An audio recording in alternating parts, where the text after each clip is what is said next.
There we go. And we're live.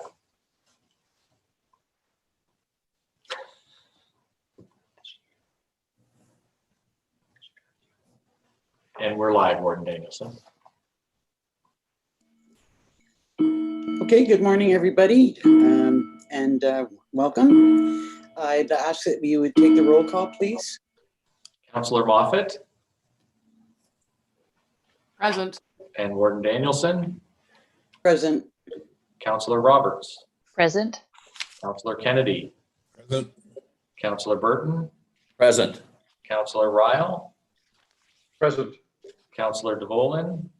Present. And Councillor Shell is absent today.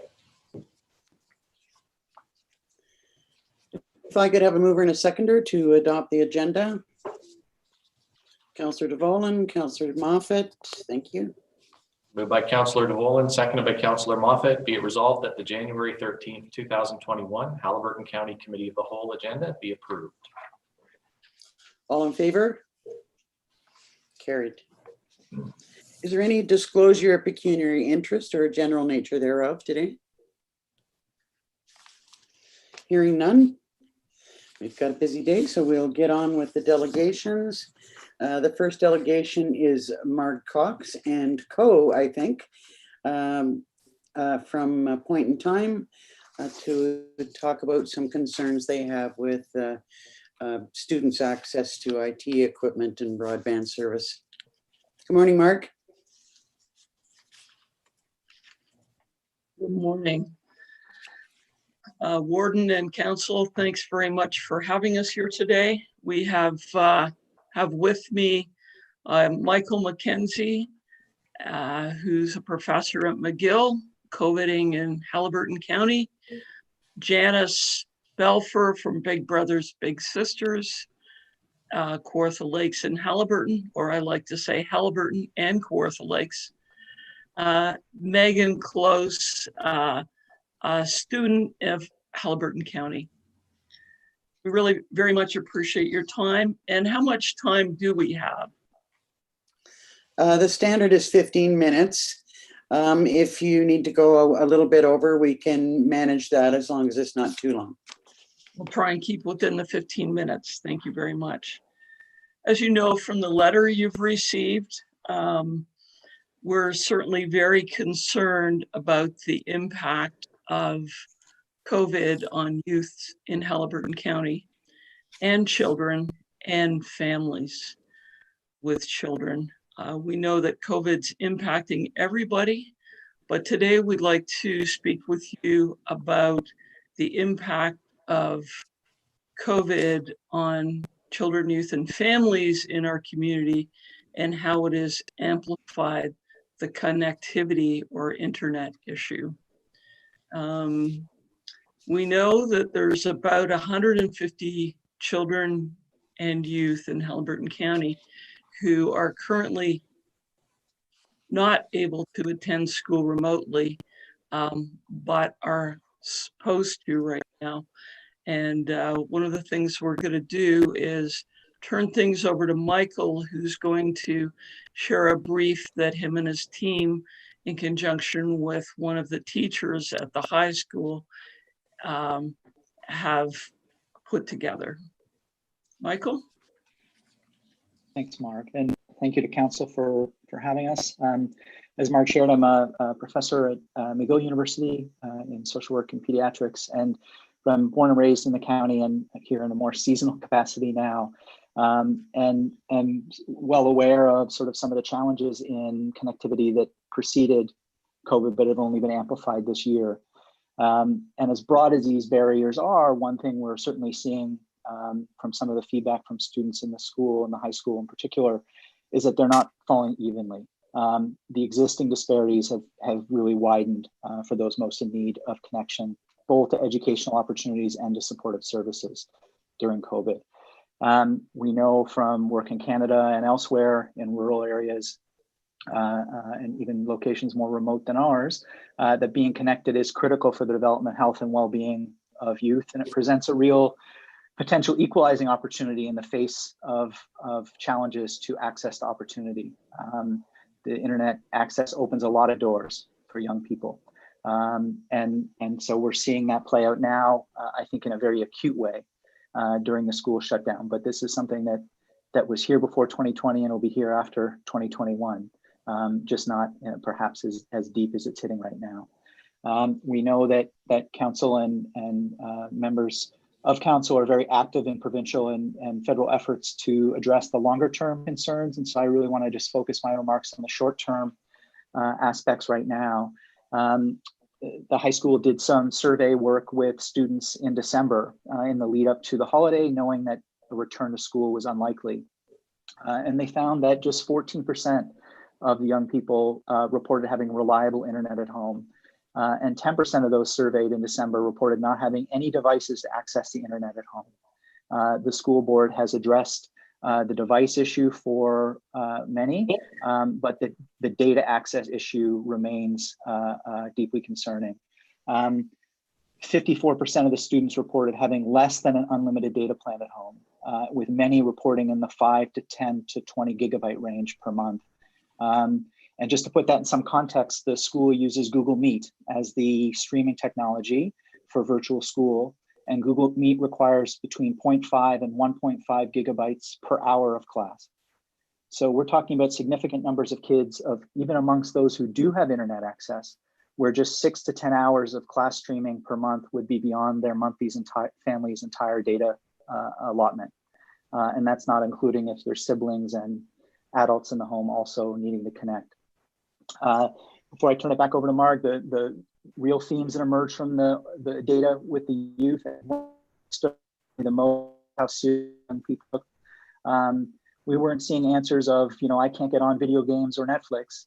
The real themes that people talked about were the unreliable connectivity, the cost to their parents of the connectivity that they do have and how quickly that can amplify if they go over data limits, and the challenges in connecting to school and formal supports, so services, but also their informal supports, how isolated some of the youth felt from peer groups and what that was doing to their mental health and well-being. So I know these aren't sort of probably surprising things to you. I know you've got a lot of priorities on your plate right now, and I don't envy all the tough decisions you have to make this year and the year ahead.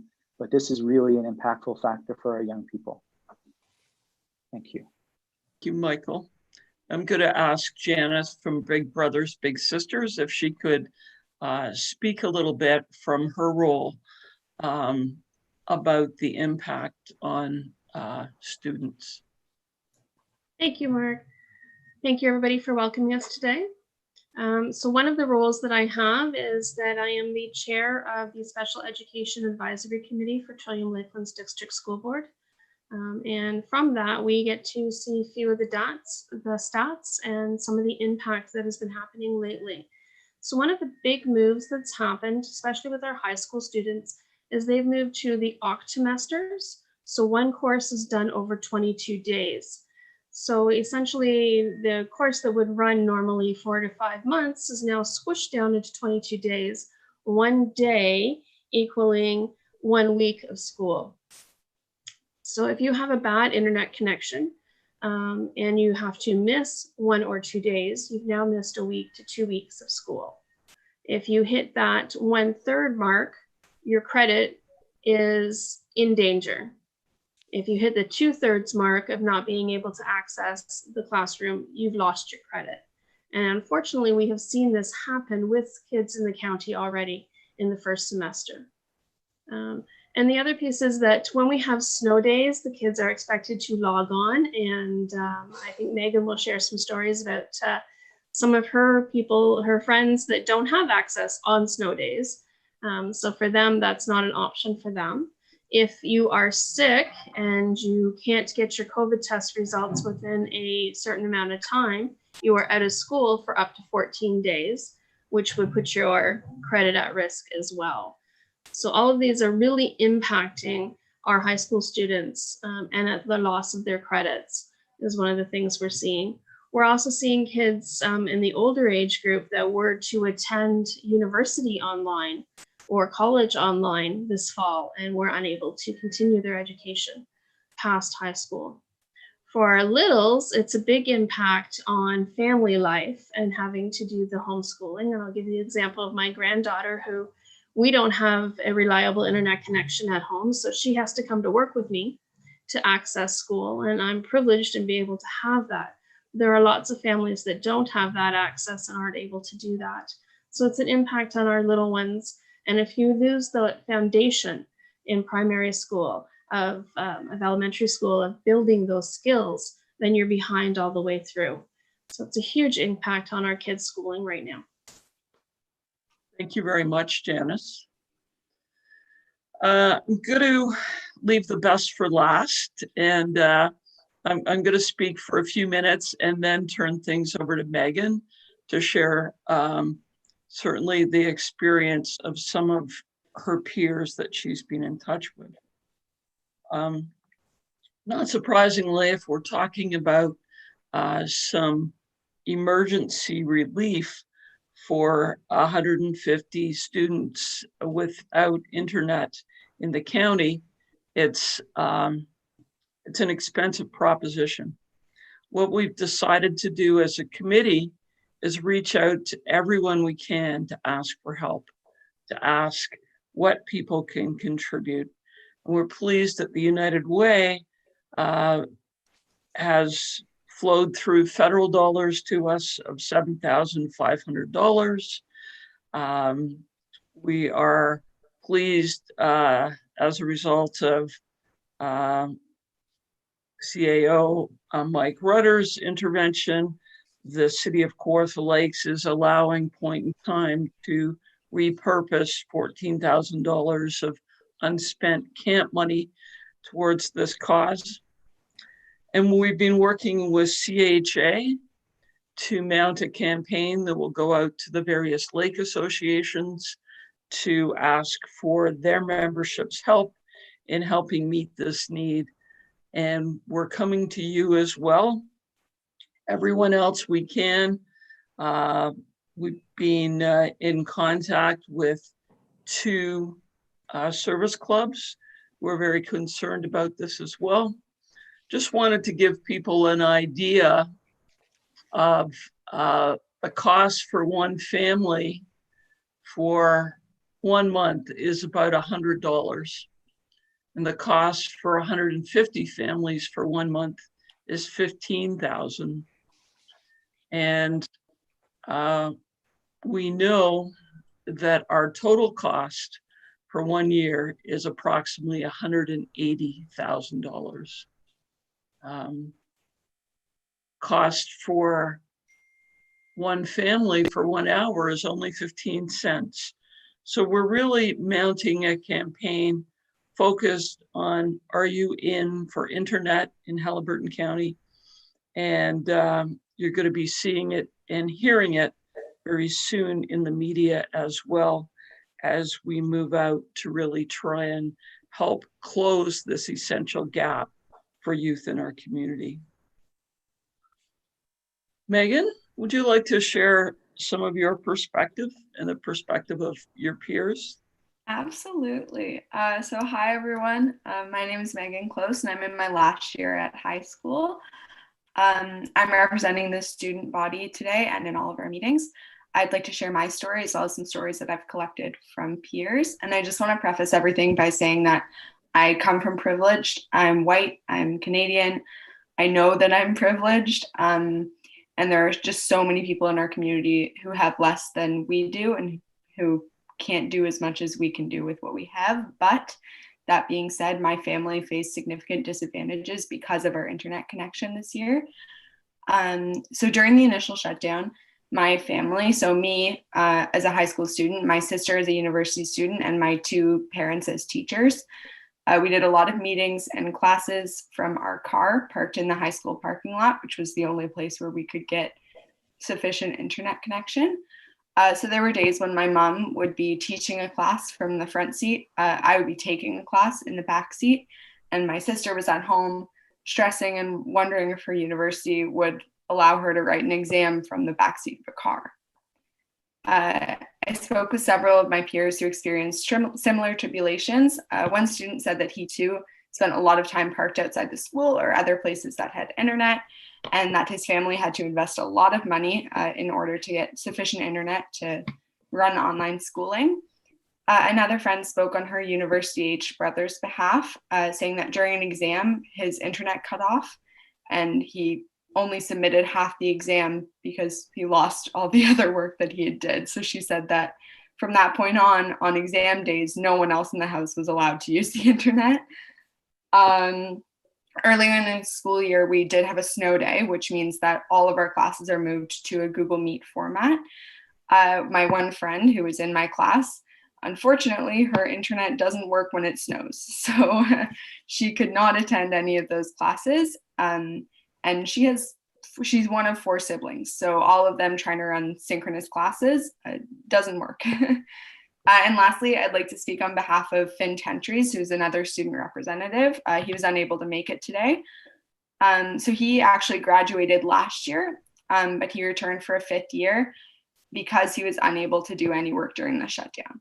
So his already slow internet bogged way down when cottagers all started coming up and being on the internet as well.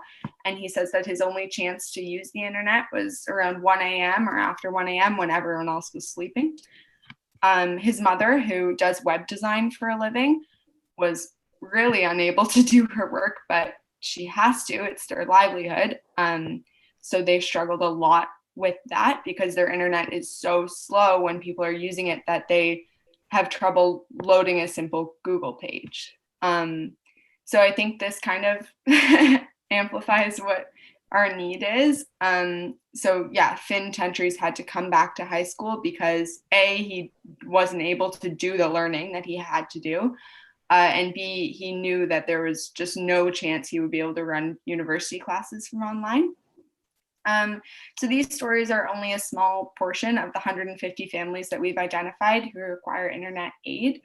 Our community deserves and needs equitable access to the necessities. And in the world that we're living in, internet is a necessity. It's something that we all need. And it's not fair to the students who can't get that access. And it puts people, especially people with different socioeconomic statuses, it puts people behind in their education. Thank you. Thanks very much, Megan. Our campaign is really targeted to those who can't otherwise financially afford the connectivity or internet costs. And we know that in addition to school, we know with the rollback or closing down of activities, the stay-at-home order, we know more people are more isolated than ever. As a provider of children and youth mental health services, we have been providing lots of services online, but we also need to make sure people have internet in order to be able to receive that. And we also know that folks do much better when they're not isolated, and internet allows people to connect with each other. And it also is essential these days as a way of accessing supports and services. In fact, I understand in some communities that the rollout of the vaccine is going to require internet to be able to sign up to put your name on a list. So more and more, it's really an essential necessity of life. Just in closing, one of the things that Megan talked about was Finn Tentries' story, and how, he has also shared how much he misses not being able to connect with friends that he hasn't seen now for almost a year. But despite that, Finn, when offered the possibility of connectivity from this group, has declined for now because he knows that there's a lot more people in worse shape than he is. And I really think that speaks to how critical youth in our community see this need. Thank you very much. Thank you to you all. We all recognize that there's serious shortfalls in access to internet services, but hearing stories like today really sort of bring it home to the challenges, and particularly your stories, Megan, really ring home for me. I'm assuming that the ask is primarily for financial assistance. If there are other things that you think that we can do to help, I'd like to hear that. Obviously, this is a rather extraordinary ask and outside of the normal realm of our budget scope. So it would have to be something that we would talk about at our next budget meeting that we hold, which would be at the end of this month. But I would ask at this time if there are questions or comments that other members of council would like to make. Councillor Roberts. Thank you. What a great presentation and a real eye opener to, as the Professor Mackenzie said, the disparities were already there. They're just widening because of COVID, and showing how important connectivity is. And so I'm just wondering, what is the Provincial Ministry of Education stance on this when they are insisting on, well, we have to, I understand that we have to have this online education, but where is their responsibility to ensure that all Ontarians have access? For some reason, I've just lost my camera. There we go. Sorry about that. What I would say is that so far, I think the Ministry of Education has been silent on this front. We are interested in working with all levels of government to help close the gap. We're very concerned that if we wait for provincial intervention, that the youth in our county will be losing credits and time in the meantime. So we concur that we feel that we'd really like to see the Ministry of Education stepping up here, but in lieu of that, we feel that we still need to move forward. Other comments or questions? Councillor Kennedy. Thank you, Mark, and the other people here today. This is fantastic, and I know with my grandkids and what they're trying to go through with this remote learning and the struggles and stresses that it creates on our families. I'm just trying to get a real handle on your ask here today. So I'm trying to interpret. I think it's make twofold. Is one, hardware, such that the students need laptops or whatever other kinds of equipment. And the second part is supplementary funding to offset and improve connectivity if available. Where I am here, there is no opportunity to get better connectivity. So giving anybody $100 a month to help with isn't going to help, because we're still working off the old copper line that was installed when this was the Peterson Trail across Canada. So we're still struggling with old infrastructure. So am I pretty correct in that, or where am I missing it? You're very correct, particularly about your internet. Just joking. But secondly, it's not the devices we need as much as it is the internet. I think the school board has been able to put devices in everyone's hands.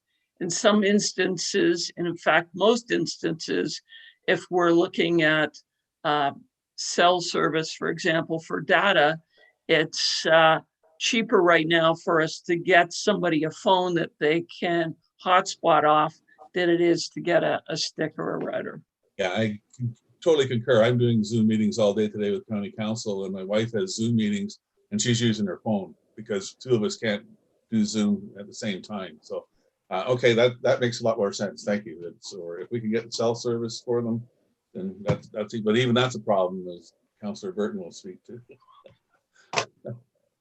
Councillor Moffat. I would concur with my colleagues saying thank you. And Megan, you are delightfully well spoken. And so thank you for bringing your stories to us today. I think everyone's already said we already know the problems are here, but they're amplified. I wonder too, just looking at some notes I scribbled, one of the things we've talked about before at our own tables and at this table is when you, there's no question that there's help needed here, but when you start paying the costs that others should bear in the course of their existence, such as the school board or the provincial government, sometimes those, that then becomes the norm. So while we consider the request at budget discussions, I wonder if at the same time we should also be expressing our concerns to the school board and to the province to say, you know, maybe with the video clip of the presentation we've had today, seeing as we have that technology now, and to say, here's some real life on the ground experiences in our community. And we're doing all kinds of things the best we can in terms of increasing connectivity. But as has been noted, we all know it's really slow.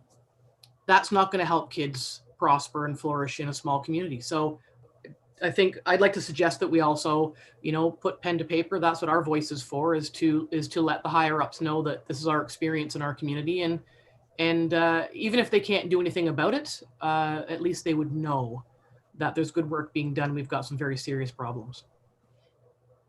I think that would be a really great idea. I think one of the things that we're hoping is that we can support in any way we can by providing information, voice, examples to your role as council as you pursue connectivity issues. Yeah, thanks for that, Carol. I know that that's one of the things that I was going to add was that that there's obviously a need for advocacy as well, you know, at probably more than one level of government. You had another comment to make? I did just, Marg, when you get your ask organized, would you be so kind as to include us in your email list? We all have our own ready networks, and I'd be certainly happy to send off a contribution myself. Thank you. And we need to get the word out that we need to help youth prosper here. So thank you for that. Really appreciate it. Thank you. Councillor Kennedy? Just a quick thought following on Councillor Moffat. Is there, your organization, Mark, is it capable of giving tax receipts? Yes. That's a real bonus. Okay, thank you. That'll help with the pledging. Councillor Royale?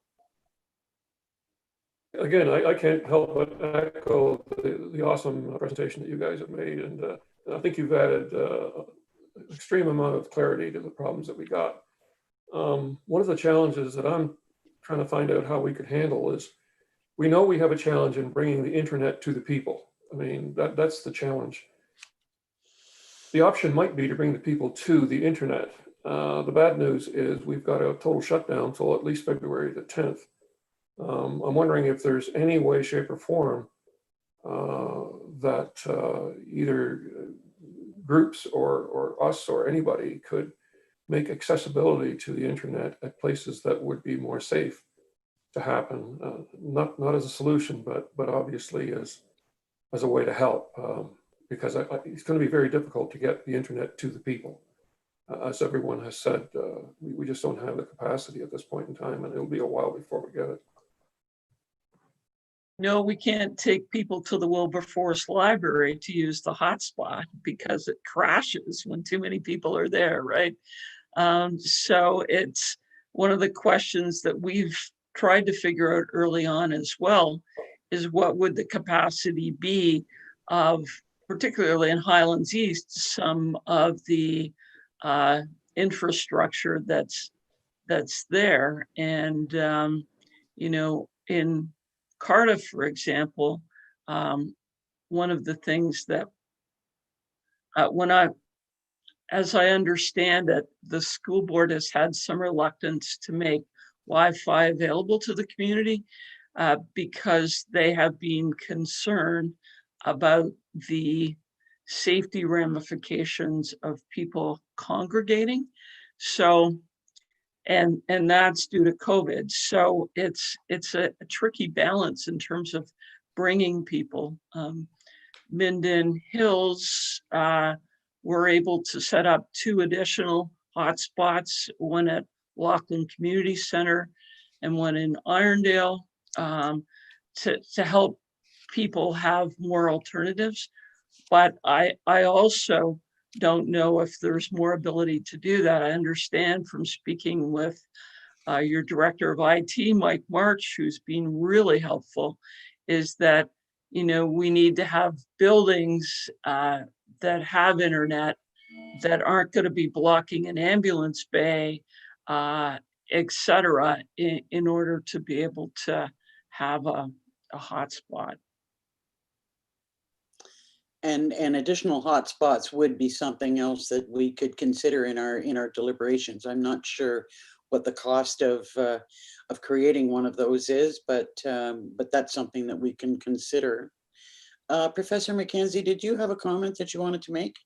Yeah, I just want to share these questions are really bang on, kind of the need for looking at this at multiple levels. And but I just want to reinforce Mark's point about sort of the urgency. And I certainly, as you know, Mark and others who run organizations that are part of, you know, funded through the provincial government, I'm less connected to that. And so I can say, you know, yes, others need to be stepping up federally, provincially. We're not acting quickly enough on this. But in the meantime, kids are missing out. And just to give an example, again, of the unevenness of this, a high school teacher who's teaching a grade 12 university track course says on any given day over the past week as they've gone online, 1 to 2 students per day may not be there. Again, and not always the same ones, but in other classes, college track, someone teaching a more junior class said they have 8 to 10 of their 23 students not online each day. So over 40% of the kids on any given day not on class. This cuts deep. And this is also, you know, so today is the 13th, we're getting this information in the earlier part of the month where even those who do have data haven't reached their monthly caps yet. So one could only imagine what this is going to look like come the 20th and the 3rd week and the 4th week of the month, which actually, unfortunately, is going to line up with right at the end of the octomester, which is going to be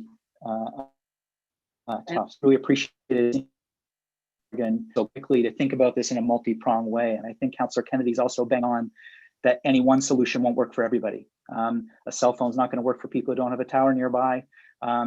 The community hotspots won't work for people who don't have transportation, but each of them will help for some families. And I think thinking about it in that multi-pronged way is going to be important. Councillor Moffat and then Councillor Kennedy. Thank you. I'm going to go out on a limb here. You folks are the people that work with youth, so you understand this far better than I do. Is there any way to back up? When we asked the public to fill in the map for the internet project and people went on and did their speed tests, if you ever went back and looked at that, there were some very odd pockets of really high service, very close to some odd pockets of really low service. So it's a patchwork all over the county. There's a lot of people around right now. Here's my idea on a limb. Is there any way to find people who have high speed and a big house and match them with kids who might be nearby who could go, like sitting in a car, having more hotspots than sitting in a car, I don't think is very helpful. Is there any way to create, you know, internet mentors, intermentors, where people can say, I've got a huge house, or the cottage has 4 bedrooms and we have high speed, and, you know, a kid could come and 2 kids could come and do their homework or something on my high speed? Or is that in the youth risk world just too complicated? It is a bit complicated, and it's made more complicated by COVID and people not being allowed in each other's homes right now. I think,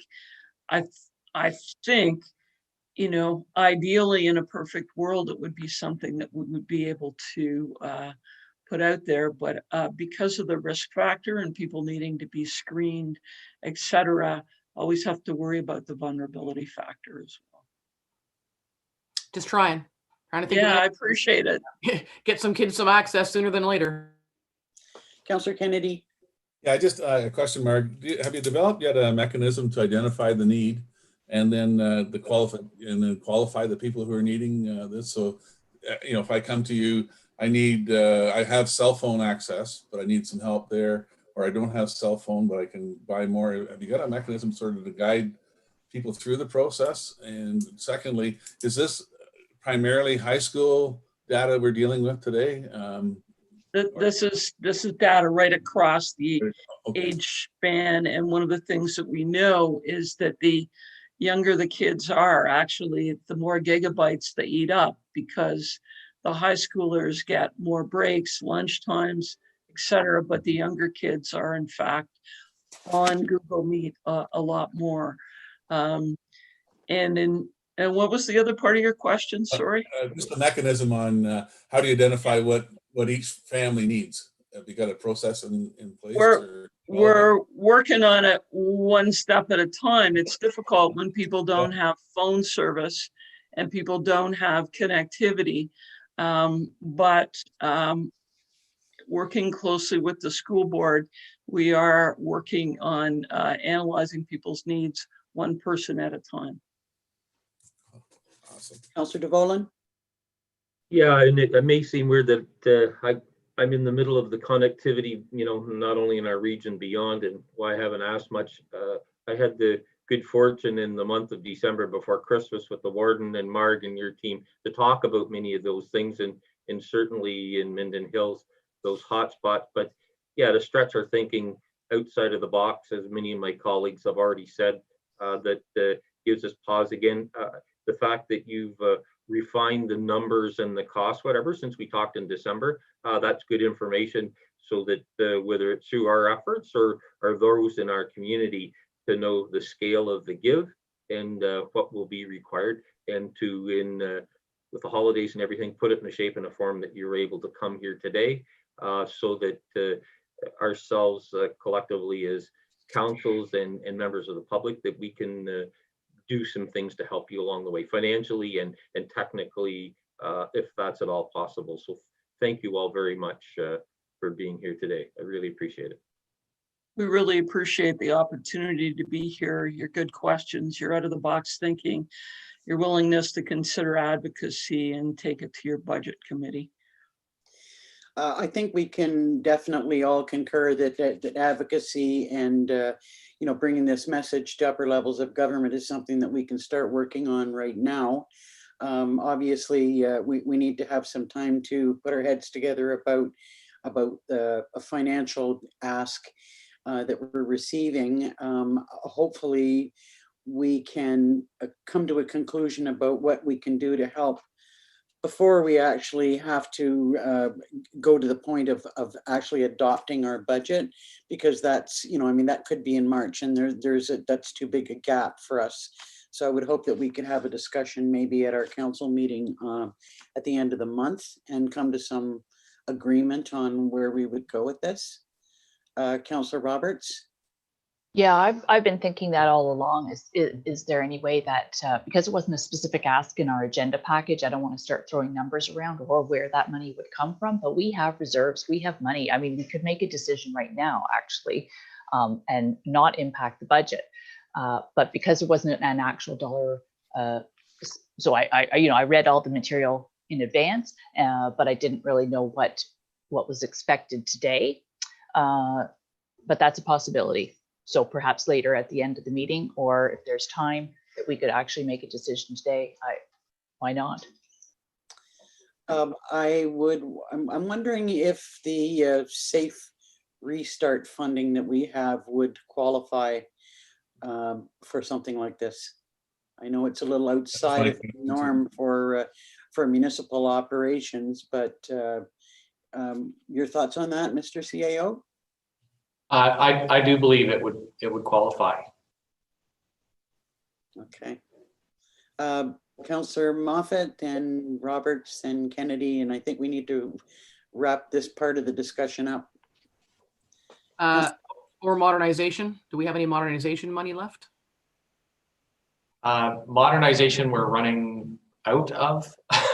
We've done a number of projects with it, and we're running close, but certainly the Safe Restart money, I'm quite confident that there would be money there and it would qualify. Councillor Roberts? With that said, could I make a suggestion and see if there's support then to I don't know, pledge or pay, say $15,000, which, as Mark Cox said, would be 1 month for the 150 students, and it's a good starting point, and take it out of the Safe Restart.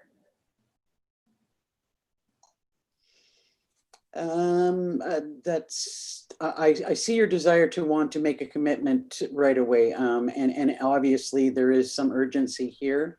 I think we need just a little bit more discussion about that. Because I would like us to look at something that's a little bit more long-term. I know that we can come back and talk about it again, but to just do something that would only deal with a month, I'm not sure is sufficient at this point in time. But I would look to others for comments. Councillor Kennedy, you had your hand up. Yeah, you had asked the same question I was going to, Madam Warden, but I really like the idea of being able to use Safe Restart. So it opens up the opportunity, I think, for both the upper tier and the 4 lower tiers to take a look at our Safe Restart funds and see if we can come up with a cohesive package together. If each of the 4 lower tiers can contribute a portion. I like Councillor Roberts' idea. If we need something, let's get 1 month looked after immediately. If we can't, then maybe table that at the January committee or council meeting at county. Just so we have some time to digest it further and do some more thinking on it. But I agree there's an immediate need to step up, but there's also maybe an opportunity here to help do some longer term support funding through upper and lower tier cooperation. Thank you. Okay, thoughts on an immediate decision as Councillor Roberts has suggested, or just a little bit more time to digest and think about this? Councillor Moffat and then Councillor Burton. It's a bit of mixed. I think our meeting's in 2 weeks' time, and I would be happy to give that. Would also feel like I'm always raining on the parade of these things. We need to remember too that further to Councillor Kennedy's suggestion that we need to be careful about the expectation of similar contributions if the lower tiers are going to get involved. Half of Algonquin Highlands goes to school in Dwight and Huntsville, so let's just keep that in mind. Councillor Burton. Thank you. I have mixed feelings as well, but I would support waiting till next meeting. I'd like to do it and do it right, and I realize there is a bit of a need right now, but I'm sure 2 weeks we could certainly come up with a fair and proper position. Okay, any other thoughts? Make our final decision at our council meeting in 2 weeks' time. Councillor Moffat.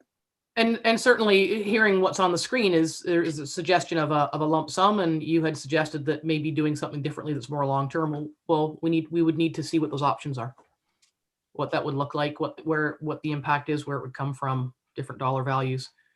Not unlike any other financial undertaking. I think we need just have a little bit of information provided from staff just to say what it would look like and where it would come from. Councillor Rael. I have a tendency to agree as well, because if we look at the statistics and the fact that we've just been put into a major shutdown again, I can see this going on for possibly the rest of this school term. Hopefully, September of next year, it'll all be a bad memory and we'll be back to normal. But I can't see this being a January issue or even a February issue. I think it's going to be an issue that's going to keep us right into the end of this school term, whenever that might happen. And I support the idea of let's do it at the next meeting. Let's get it right. And let's make sure these people don't have any more problems that we can help them with. Okay, hearing that, I think that we do have if I could have a mover and a seconder to receive this the delegation, Councillor DeVolen and Councillor Burton. Moved by Councillor DeVolen, seconded by Councillor Burton. Be it resolved that the Haliburton County Committee of the Whole receives for information the delegation from Mark Cox, Executive Director, Point in Time for Children, Youth, and Parents. All in favor? Carried. I'd like to thank you all again for your presentation and assure you that we will do everything we can to assist in as quickly as we can.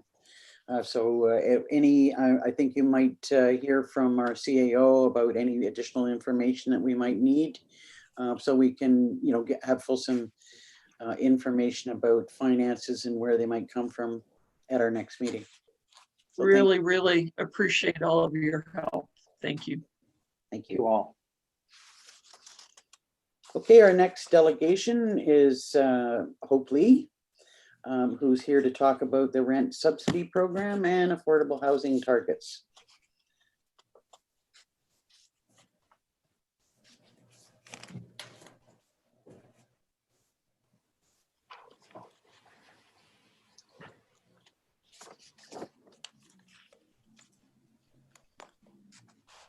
Good morning, Hope. Good morning, everyone. So Warden, members of council, I'm pleased to be here today to provide a little bit of background on the rent supplement program. So there is the presentation that I'm going to go through first, and then there is an actual report on the agenda as well.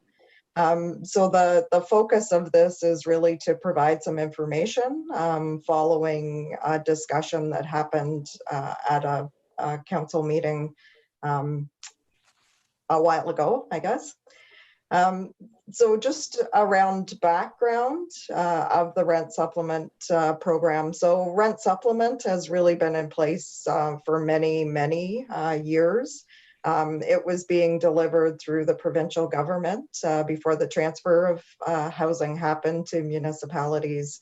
And it certainly continued and actually increased after that.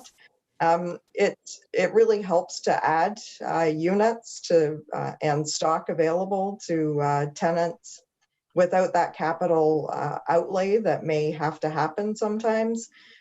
It can happen quite quickly if we're using existing market units, and it can really help to make that mix within a new development by adding some rent supplements so that that lowest income band of households can also afford some of those units. So we have been providing a number of units throughout the years. We've been using different funding programs. Sorry, I just saw the presentation come up. So I'm on slide 2. Thanks. So we have been providing programs, several different programs through different funding streams. When we're proposing that there's additional units put into place, we're always looking first for some kind of funding program. So that the cost to the municipality is as low as it can possibly be.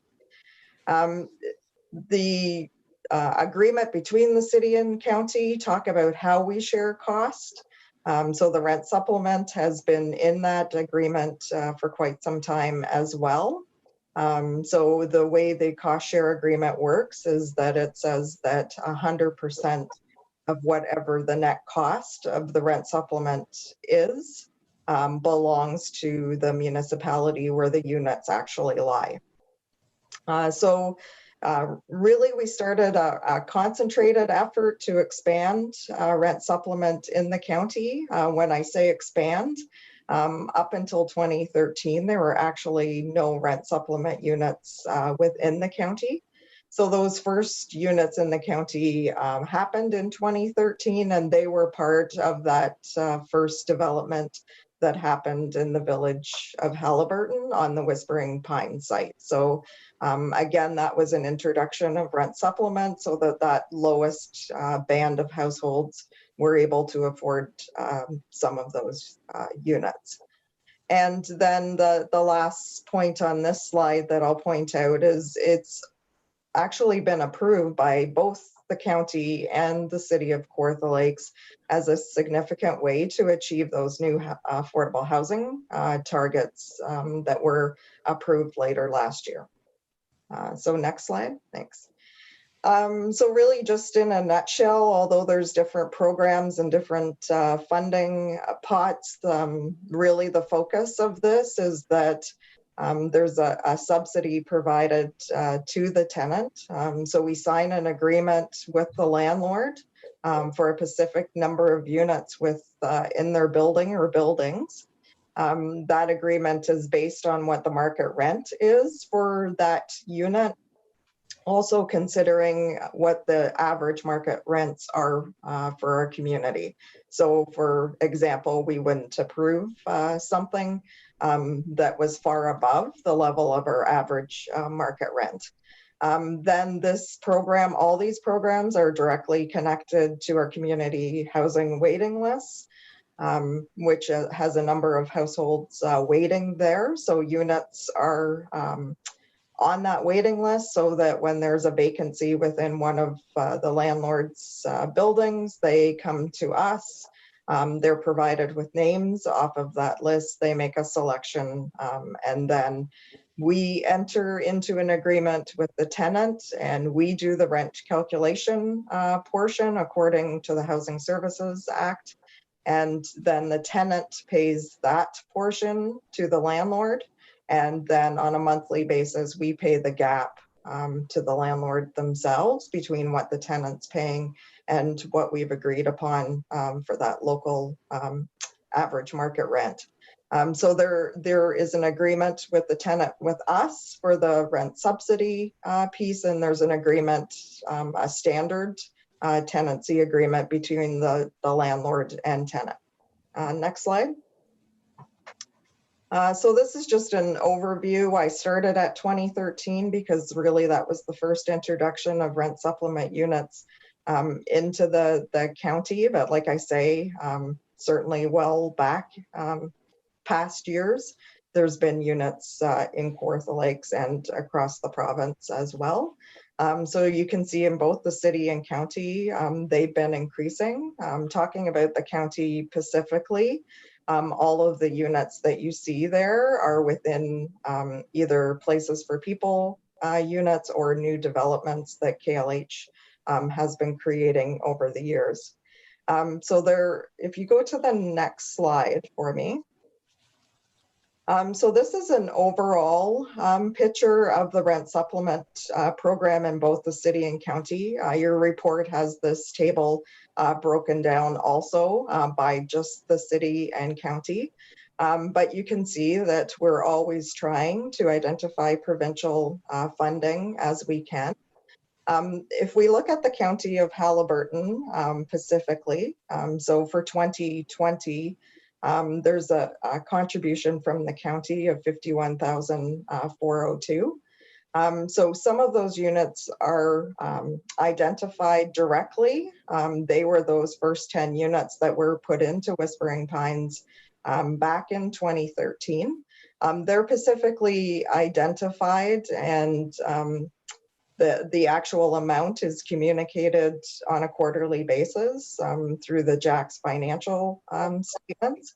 The balance of that 51,000 is a contribution that's coming from what we call our homelessness dollars.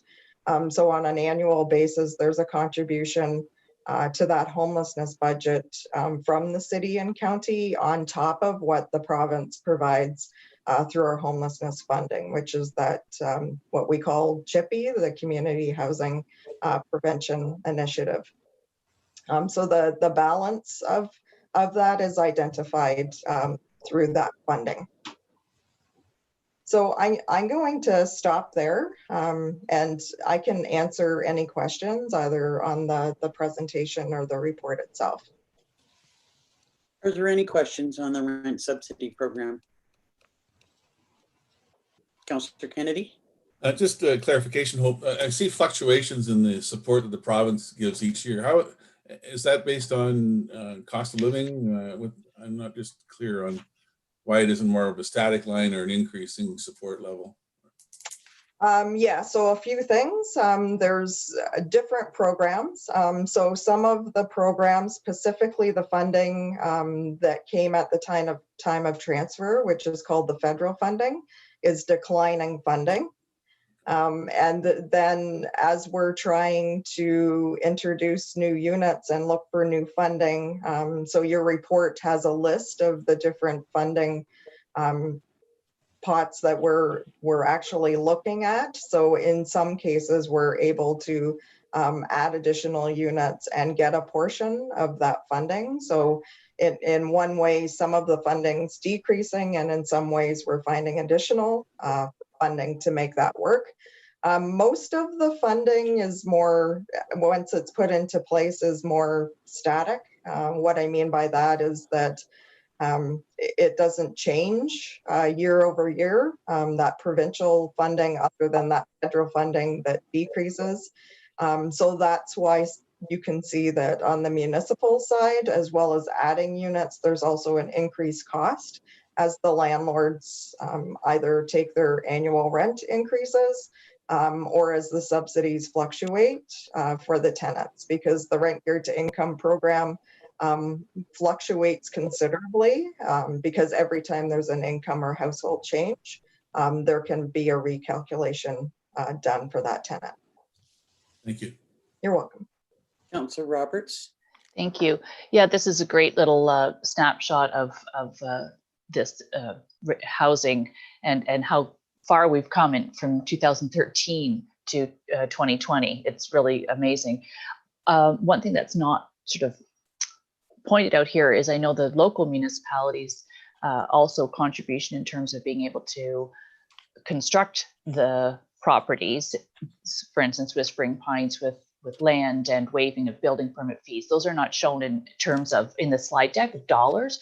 I know Minden Hills has contributed greatly with land, etc. So, you know, at all levels, including the local municipalities, we have contributed to making to this, although it's not reflected here. Right, so I can just comment that going forward, you're really going to see an accurate breakdown of that. So the next report is some changes to that affordable housing target program. So there's some particular reports as well as data that will be provided on a regular basis that will show how those contributions fall out per project based on where the contributions are coming from.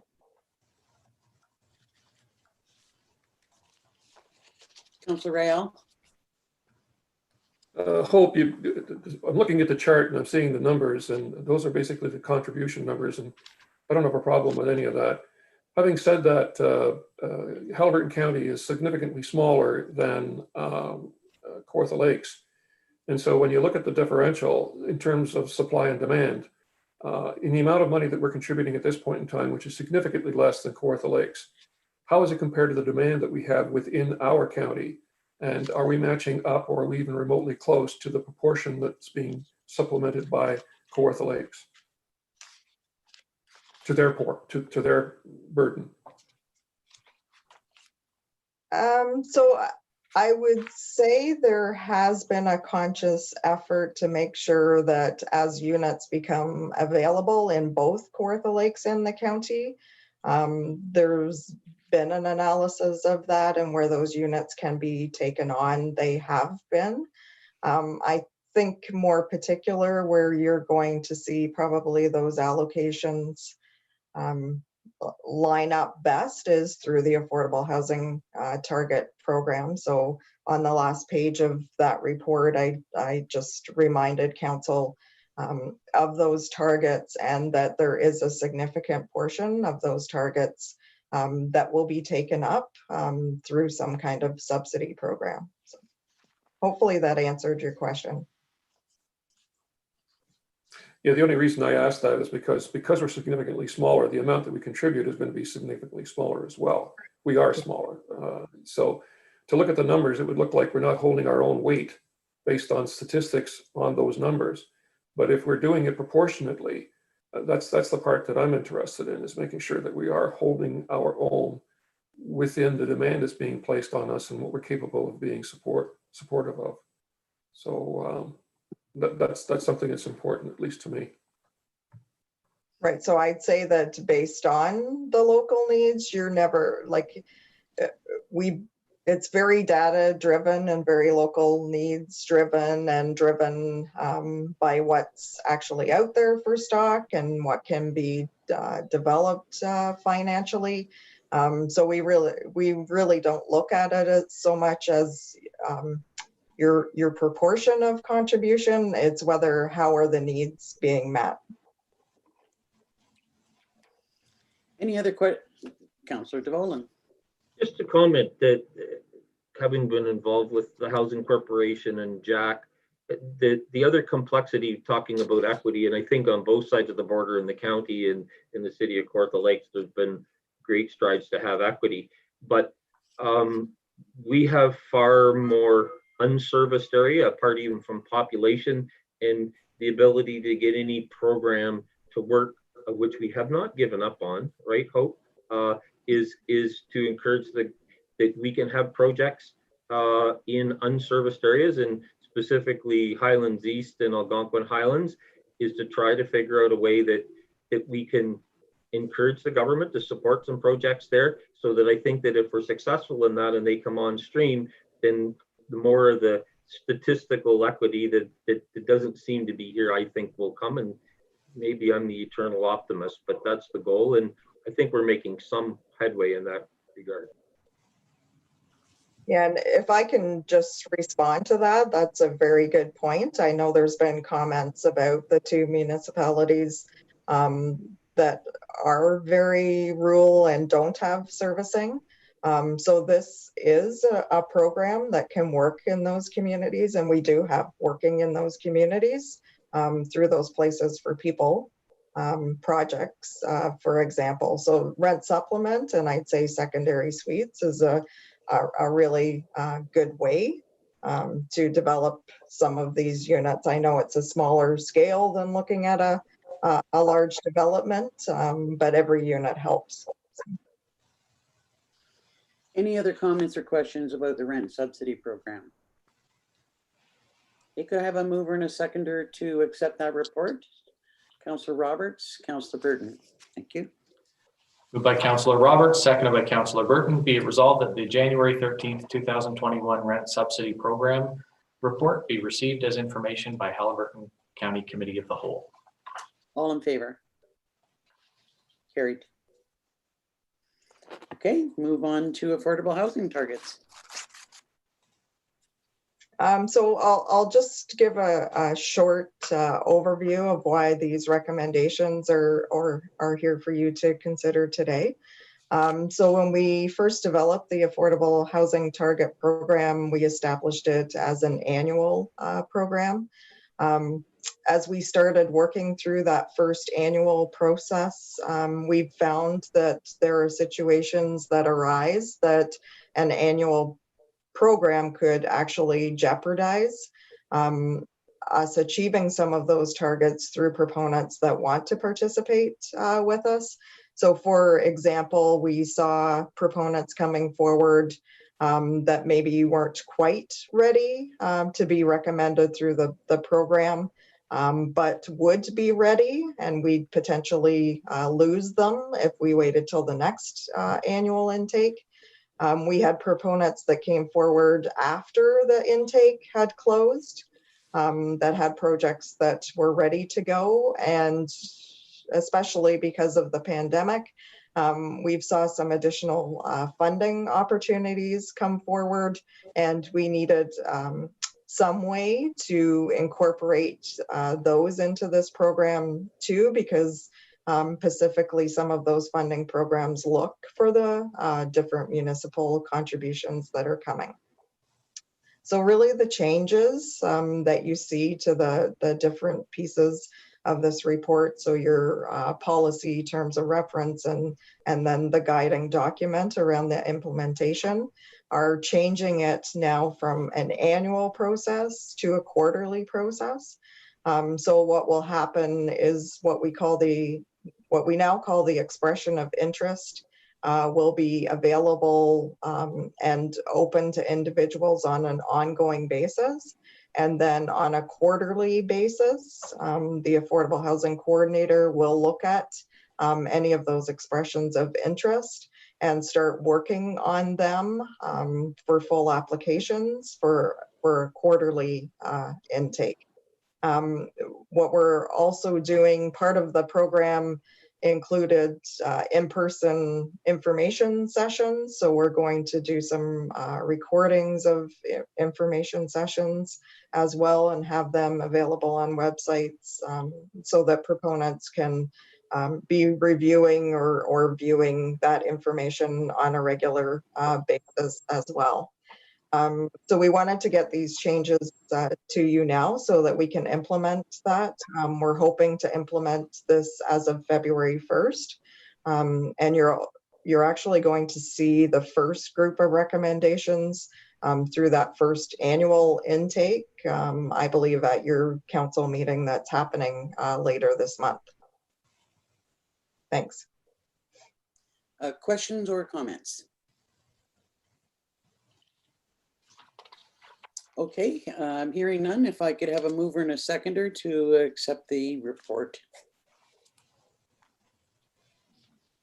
Councillor Kennedy, Councillor Moffat, thank you.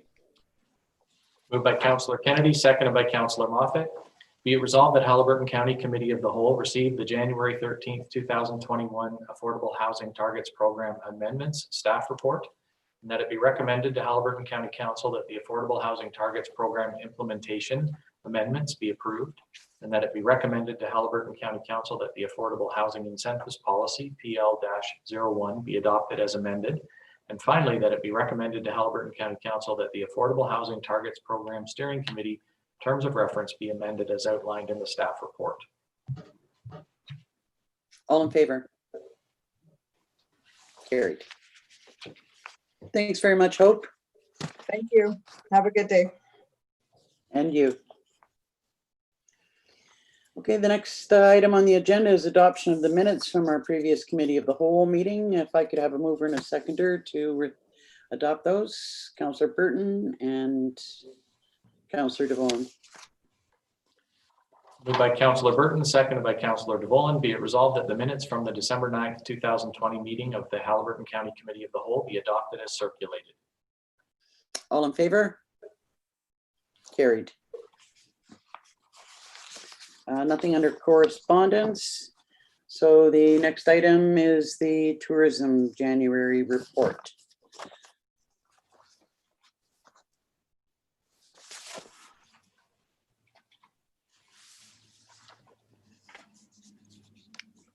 Good morning, Warden and Council.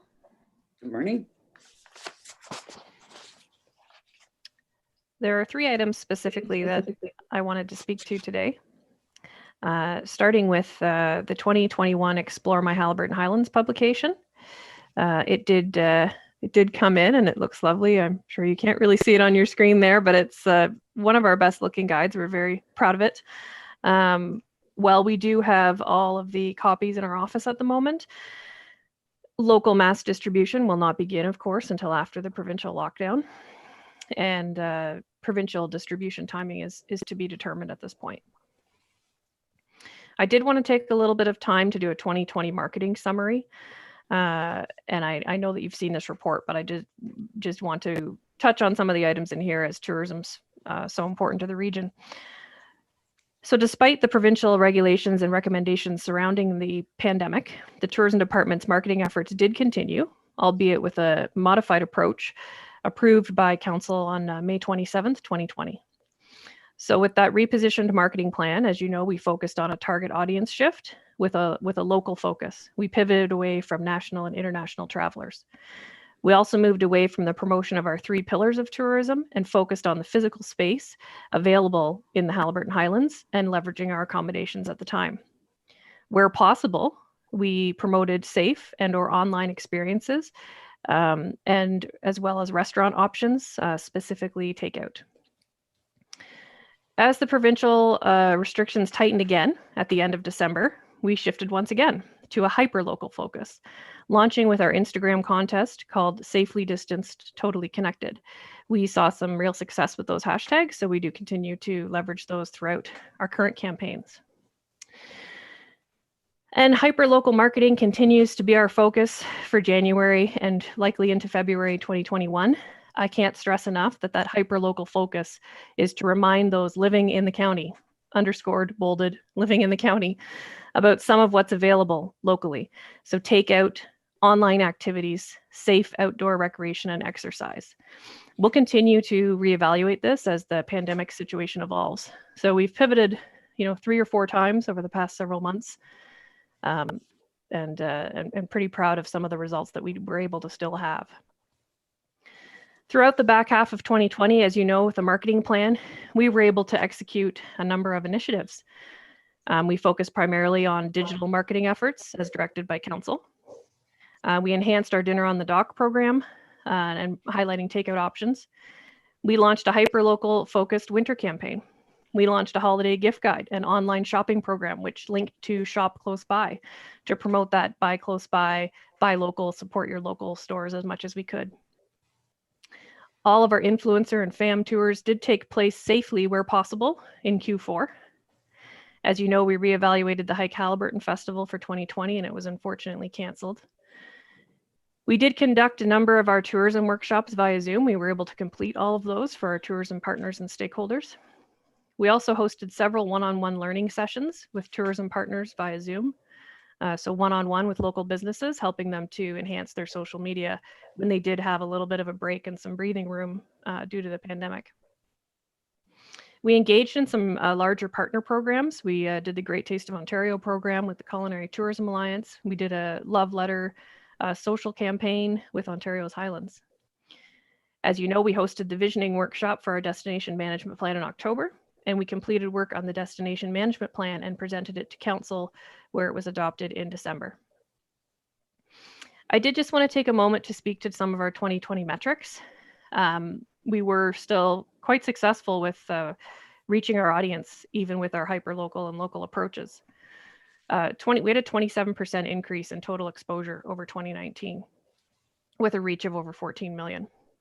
This is via the combined efforts of our public relations and branding campaigns, paid media, and social engagement. And again, I do want to say, with that local focus, absolutely not promoting that folks come to our region unless it was safe to do so. The My Haliburton Highlands hashtag was used over 310,000 times. That's an increase of 77% over 2019.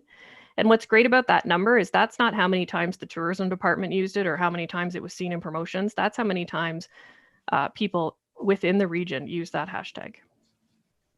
The Haliburton Highlands website was visited by 66,000 unique visitors. That's an increase of 43% over 2019.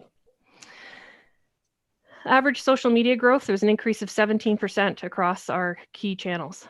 And the newsletter open rates continue to be in the 30 to 40% range. Industry average is 22%.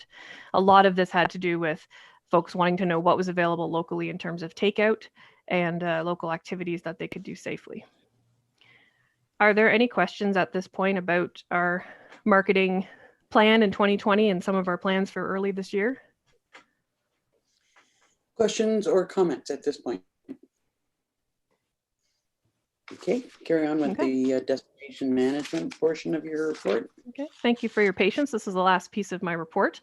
As you know, the plan was approved in December, and now what we're looking to do is really implement that plan. And how will we do that? So you will see a draft framework coming forward at the February Committee of the Whole meeting. But as per some discussions, budget discussions earlier this week, we will be applying for the Rural Economic Development Program, or we would like to help support the plan. The first intake of the RED program is February 1st, so we've got about 2 weeks to apply. We have been meeting with our RED advisors provincially, and they really understand what we're looking to do, and they feel we have quite a strong application. Primarily, what we would be looking for is to support some of those areas that were identified within the plan that dovetail nicely within the RED program. So you can see that there's 3 elements there. We're looking at expanding the tourism department capacity. We're looking at developing more marketing programs with local and regional partners. And we're looking at collaborating with some partner organizations to align all of the different workforce development initiatives that are out there right now, specific to tourism. That's really just about having some conversations with organizations like the Chamber of Commerce, Workforce Development Board, and pulling together the existing plans in one place and hopefully working on a strategy to execute. I should say that if we are successful with the RED funding, we wouldn't receive the funding for any of these initiatives until May or early June 2021. So that would impact, it would be, we would ask for about a year of funding. And just so you know, that would be the timeline, would be mid 2021. Questions or comments? Councillor Moffat, then Councillor DeVolen, and then Councillor Kennedy. Amanda, what happens if the RED application is unsuccessful? What would your fallback plan be for the destination management plan? Well, in the budget right now, we've requested $50,000 to implement some of those initiatives. I think I would look at making a recommendation to council about potentially reallocating some of our existing marketing dollars, and we would go from there. Councillor DeVolen. Comment, not questions. Wonderful metrics. Good to see your department, to use your word, pivoting and morphing on the fly. And certainly 2021 will you'll need to continue doing that. And just thank you that adversity and challenging times. I look at some of your online things that you did with stakeholders within the community. And I would say, apart from being forced to do it by COVID, I think it's been successful from comments that I've heard with building a relationship and a bond with some of the stakeholders that maybe historically we hadn't so much. So anyways, good stuff. Look forward to 2021. Thank you. Councillor Kennedy. Yeah, I mean, don't take this as a criticism. This is more of an applaud about how successful your department's been. At what point do we start to think that we're being almost too successful? And is there an upper goal, or is there an achievement level that we're trying to get to? I'd like to see us maybe take a step back, and if your department could to let us know where the shortfalls are, where are the gaps that need to be addressed by our businesses. I think there's a little bit of it in here, but I'd like to see it. Okay, we have a need for 200 overnight accommodation beds. We're sitting at 100. This is a focus that maybe that not us would look at, but we would provide that to industry. I'm so thrilled with the increase that we're seeing, but then the downside is our infrastructure's behind. Lineups at the grocery stores and gas stations in January is unprecedented. You know, our parks and rec staff are getting overwhelmed with garbage at our parking areas. I just think that we need to take a look at a bigger strategy than just more. Please, more come without having some tools in place to accommodate them. Yes, thank you. Thank you for that. Oh, sorry. Can I? Oh, go ahead, Amanda. Sorry. Yeah. Thank you for that. And yeah, if you look at the destination management plan, there's a lot in there that speaks to sustainability and how we need to have those conversations and where we need to be and how, you know, we need to be managing tourism responsibly. Of course, that's outside of even COVID. That's going forward. How much can our community take and what is the plan? So there's a number of initiatives outlined in that plan. And I think that when I present the grid, as I call it, of priorities, I think that'll start to answer some of those questions. Thank you. I saw the initiatives, but they were sort of still in the fuzzy, nice to do thing. Okay, thanks. Councillor DeVolen, then Councillor Roberts. And just a comment, I think the success is to be applauded, and I also think, you know, given a conversation we're going to have maybe later today and on, tourism, economic development, the sort of things we're doing, and that if we embark upon that at the county level, that there's more of these things we can leverage from our region and beyond. That the tourism is an important part, but it's one slice of our local economy, and that we can expand this across our whole economy within Haliburton County and do some great things through the county. You know, doing things that I know that are out there with provincial partners, and certainly Prince Edward County and some others serve as good examples of how we may expand upon the lovely work that's going on in tourism. So, any other comments or questions on the report? Sorry, Councillor Roberts. Yeah, thank you. Just another thing that isn't captured and can't possibly be captured on our metrics is just the individuals that are posting, you know, I went for a walk in Snowden Park, or I went to Barnum Creek, and like that hyper local tourism is happening even probably greater than the numbers that we can possibly reflect. There are people that have lived here for years and have never gone to the sculpture forest and have just gone this year and went, this is really great, or have walked through Dysart's Glebe Park snowshoe trails and had no idea that we have there. You don't need snowshoes. They're hard packed, by the way, right? Unless we get some fresh snow. But I mean, they all of a sudden, these things are booming. And so I think the numbers actually are even greater than what we can possibly reflect if you don't do the hashtags and that sort of thing. Okay, thanks very much, Amanda. Much appreciated. And we look forward to hearing more from you at our next meetings. If we could have a mover and a seconder to receive this report. Councillor Kennedy and Councillor Moffat, thank you. Moved by Councillor Kennedy, seconded by Councillor Moffat. Be it resolved that the Haliburton County Committee of the Whole receives for information the January 2021 Tourism Department report, and that Haliburton County Committee of the Whole recommends to Haliburton County Council that an application to the Rural Economic Development Program be submitted by staff by the first intake on February 1st, 2021 in support of the Destination Management Plan implementation. All in favor? Carried. Thank you. Thank you. Thank you so much, Amanda. Okay, I know we might normally call for a break at this point in time, but we've got a fair bit to get through. So if nobody objects, we'll continue to plow through for a bit. If we could ask for Sylvan to join us, we'll talk about some road issues.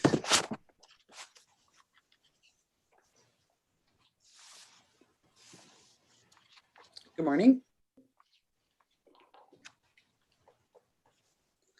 You're on mute, Sylvan.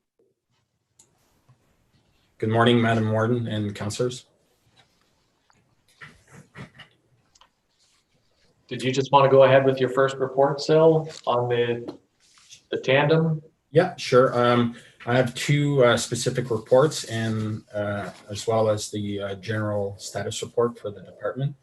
The first report is we're asking for a recommendation of the Committee of the Whole to recommend to County Council the purchase of a tandem axle dump truck, which is part of our 10-year fleet replacement plan. And it's we had two bids, and we've assessed the RFP and determined that the Curry Truck Center Freightliner was the best fit and within budget as well and so we're asking for a recommendation for purchase. Questions? Could I have a mover and a seconder on this recommendation? Councillor DeVolen, Councillor Burton. Moved by Councillor DeVolen, seconded by Councillor Burton. Be it resolved that Haliburton County Committee of the Whole recommends to Haliburton County Council that the contract for the supply of a tandem axle truck with dump box, material spreader, plow, and wing, contract 2021-1-A, be awarded to Curry Truck Center for the bid amount of $276,766.20 plus applicable taxes, and that the Haliburton County Committee of the Whole recommends to Haliburton County Council that a bylaw be presented to authorize an agreement with Curry Truck Center for the supply of a tandem axle truck with dump box, material spreader, plow, and wing. All in favor?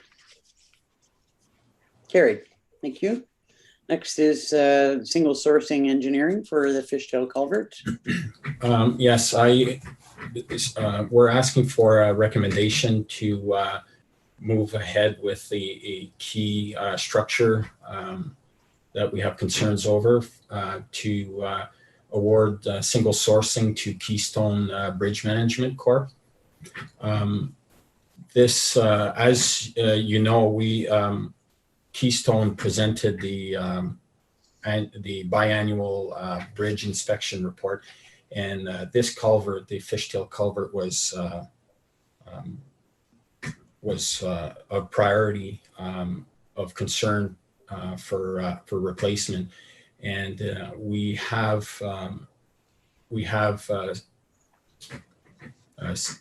budgeted for the amount of the total construction for the proposed budget of 2021. And we're asking to be able to single source Keystone as our engineering firm. And if time is of the essence and to get this project completed in 2021, and Keystone would essentially do the pre-engineering, the whole tender process, and the contract administration, and the cost would be around the $20,000 mark, which is a small amount compared to the total overall budget of the contract. Councillor Roberts. Thank you. Just a question on this. So if it goes out for tender, so they manage the tender, not us, is that correct? And and they're the ones who put in the recommended amount. I believe we had an incident, I don't know if it was the Head Lake Bridge or something, where we thought it might be a certain amount and it was a lot more. I think I can see Mike Rutter smiling over there. So are we, so I'm just curious what the process would be. What happens if this comes in and we get, 4 bids and they're all $800,000 range? Well, the Keystone is, they're pretty intimate with this culvert. They've looked at it again last fall, and they prepared, I believe it's a pretty honest and fair budget for the required work. Now, if it comes over budget, obviously that's something that we're going to have to look at, but it's anticipated to come within that budget amount. Mike? If I might supplement that a little bit, I think that we do ask our consultants to monitor and to stay, I guess, up to date on the marketplace around this. I know I do remember the Head Lake Bridge scenario very well. The good news is we haven't had any of those since. And so I know that the former director had great confidence in the, I guess, the level of detail that the Keystone investigated these culverts. And so he was pretty confident that their estimates are pretty bang on. But that risk is always there. And if it comes in higher than we wanted, we would have to come back to County Council and reevaluate both whether you want to go ahead with the project and or where that funding came from. Okay, could I have a mover and a seconder to move ahead with this recommendation? Councillor Roberts and Councillor Moffat. Moved by Councillor Roberts, seconded by Councillor Moffat. Be it resolved that the Haliburton County Committee of the Whole recommends to Haliburton County Council that Keystone Bridge Management Corp carry out the engineering assessment or assignment for the Fishtail culvert replacement. All in favor? Carried. Thank you. Okay, so we have your status report, and I'm sure we've all gone through it. So if you could just highlight any specifics that you think you need to point out to us. At this point, I don't have a whole lot to point out. Obviously, we've had somewhat of a challenging winter at the start, but we've had about a week of reprieve here, and yesterday was just a little taste of what winter can give us. But we're just kind of moving forward with all our tender preparations, and we're doing a lot of field work, sign reflectivity and all that stuff, and as well as our outside staff are we've been moving some snow around and doing a little bit of snow clearing on bridges and intersections. So we're just kind of moving along with our regular maintenance. Any questions on the status report? Could I have a mover and a seconder to accept that report? Councillor DeVolen, Councillor Burton. Thank you. Moved by Councillor DeVolen, seconded by Councillor Burton. Be it resolved that the January 2021 status reports on roads maintenance be received for information by the Haliburton County Committee of the Whole. All in favor? Carried. Thanks very much, Sil. Thank you. Okay, we'll move into EMS. We've got some reports here to go through.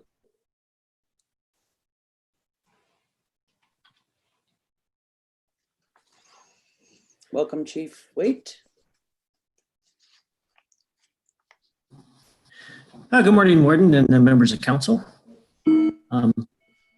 Have three reports here for you today. The first one is the high intensity support community paramedic staffing. And actually this is it's quite a fast moving dynamic program that's coming into place. And just as late as last night, I received an email from Ontario Health East regarding approval of the proposed budget with one little question they had, which I'll discuss with them later this week. But what it entails is the additional funding till March 31st to assist with these, what they call high intensity at home patients, our clients. These are individuals that are on the list for a nursing home or on the crisis list for a nursing home. And some of them may be actually in the hospital and brought home as with COVID, nursing homes are accepting very limited amounts of new residents. So what we figured as a management team, the easiest way to get this into place quickly was to create a couple of contracts, up to 2 contracts, 6 weeks in length for some part-time staff. And this will allow us to have a community paramedic 7 days a week. We'll have Monday to Thursday, our full-time paramedic, community paramedic will be a 10-hour day. And then our proposal is Friday, Saturday, and Sunday for the 6-week contracts, an 8 to 8 schedule.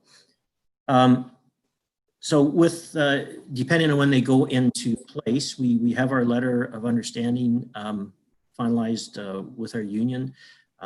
We're ready to post the positions this week. And we're going to post the first 6-week contract. It's just all about timing that the second, in order to take this rate to the end of March, presently we have the agreement with our union to do 6-week contracts. So the second 6-week contract would run into April, probably 2 to 3 weeks, depending on when we start the first one. So I'm just, I'm proposing and requesting from council that the use of the Safe Restart money to carry us over in that second contract. And I apologize, I didn't put a potential cost amount impact. I estimate if we run into about 3 weeks over into April, it'd be approximately $6,000 with wages and benefits. So that is the first report I have. Any questions about that report? Could I have a mover and a seconder to receive it? Councillor Kennedy, Councillor Roberts. Moved by Councillor Kennedy, seconded by Councillor Roberts. Be it resolved that Haliburton County Committee of the Whole receives the January 13th, 2021 Haliburton County Paramedic Service Update on Community Paramedicine and recommends to Haliburton County Council that Safe Restart funding be utilized to staff the second 6-week contract that extends beyond the March 31st, 2021 one-time funding. All in favor? Carried. Okay, on to public access defibrillation. Yeah, I thought it was important to bring this new bill to the attention of County Council. This reached royal assent in June, and it's regarding public access defibrillation in communities. We presently have a very robust community paramedic, or not community paramedic, public access defibrillation program with 39 of them placed in our community. Part of this Bill 141 is the assurance that these devices are maintained in good operation, that there's training, that there's, and that if they're required, that they're certainly going to work into, and they even spell out in the bill that they may send in inspectors to ensure that communities that have these programs are ensuring all the requirements of the bill. So we do have in place a public access defibrillation coordinator.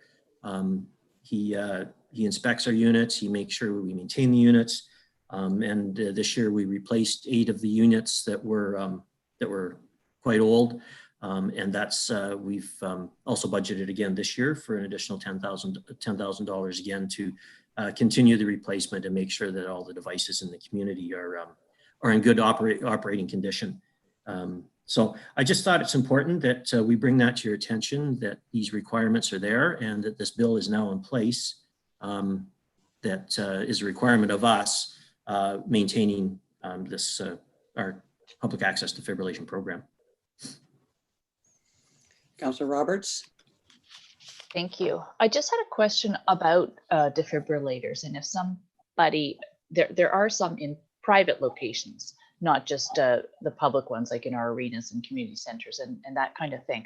So last year there was an incident at a store, and unfortunately a person,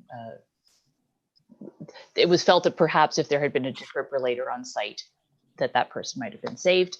And so I believe there was a private donation, and there is now one in a store. Who maintains and makes sure they're in good working order and someone at the store knows how to work those? That's the responsibility of the owner of that defibrillator. Any other questions on that report? Councillor Kennedy. Yeah, Tim, great job. So proud of this program, of course.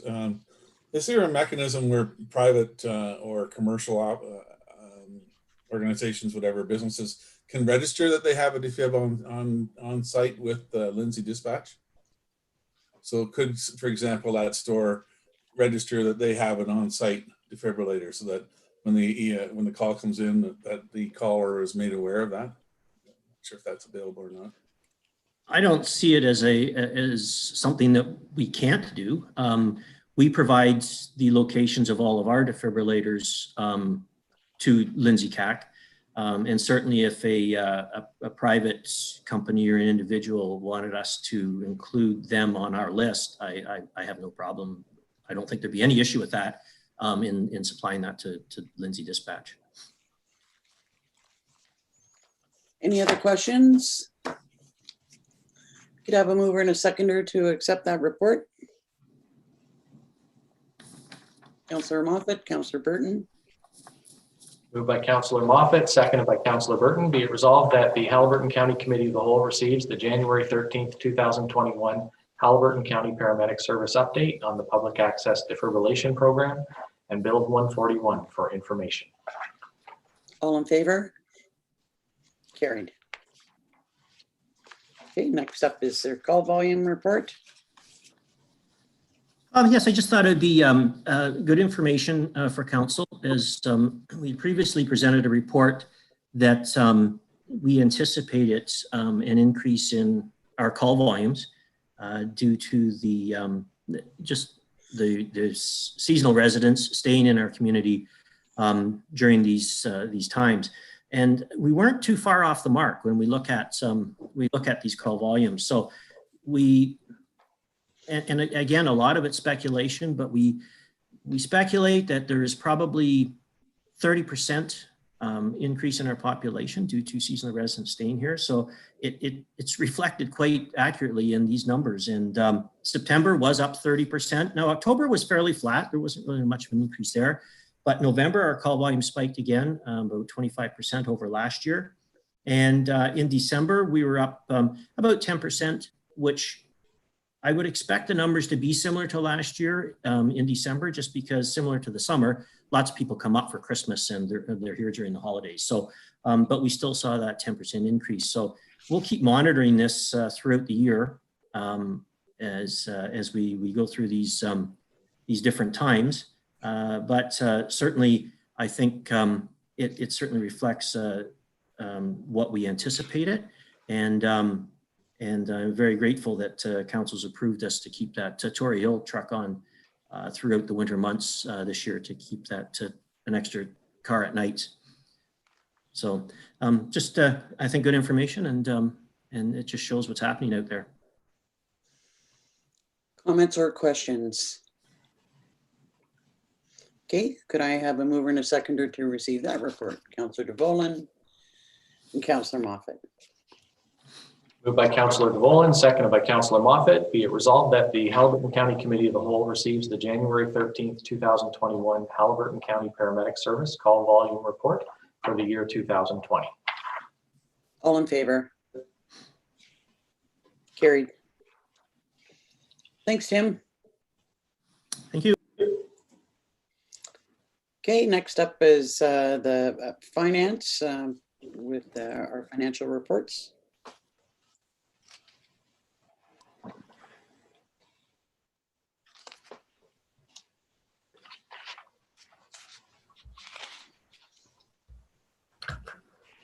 We were both trying to control that. Sorry about that. Good morning, council or warden and councillors. Good morning. Now, I probably missed what you just said as he was bringing me into the meeting. So shall I start with the first report? Just start with the first report. That would be great. All right. Thanks. So the check register for December 2020 totaled $3,981,260.70. Any questions on that report? A mover and a seconder? Councillor Kennedy, Councillor DeVolen. Moved by Councillor Kennedy, seconded by Councillor DeVolen. Be it resolved that the Haliburton County Committee of the Whole receives for information the staff report on the check register for December 2020, and further that it be recommended to Haliburton County Council that the check register for December 2020 with checks, EFTs, and PAPs totaling $3,981,260.70 be hereby approved. All in favor? Carried.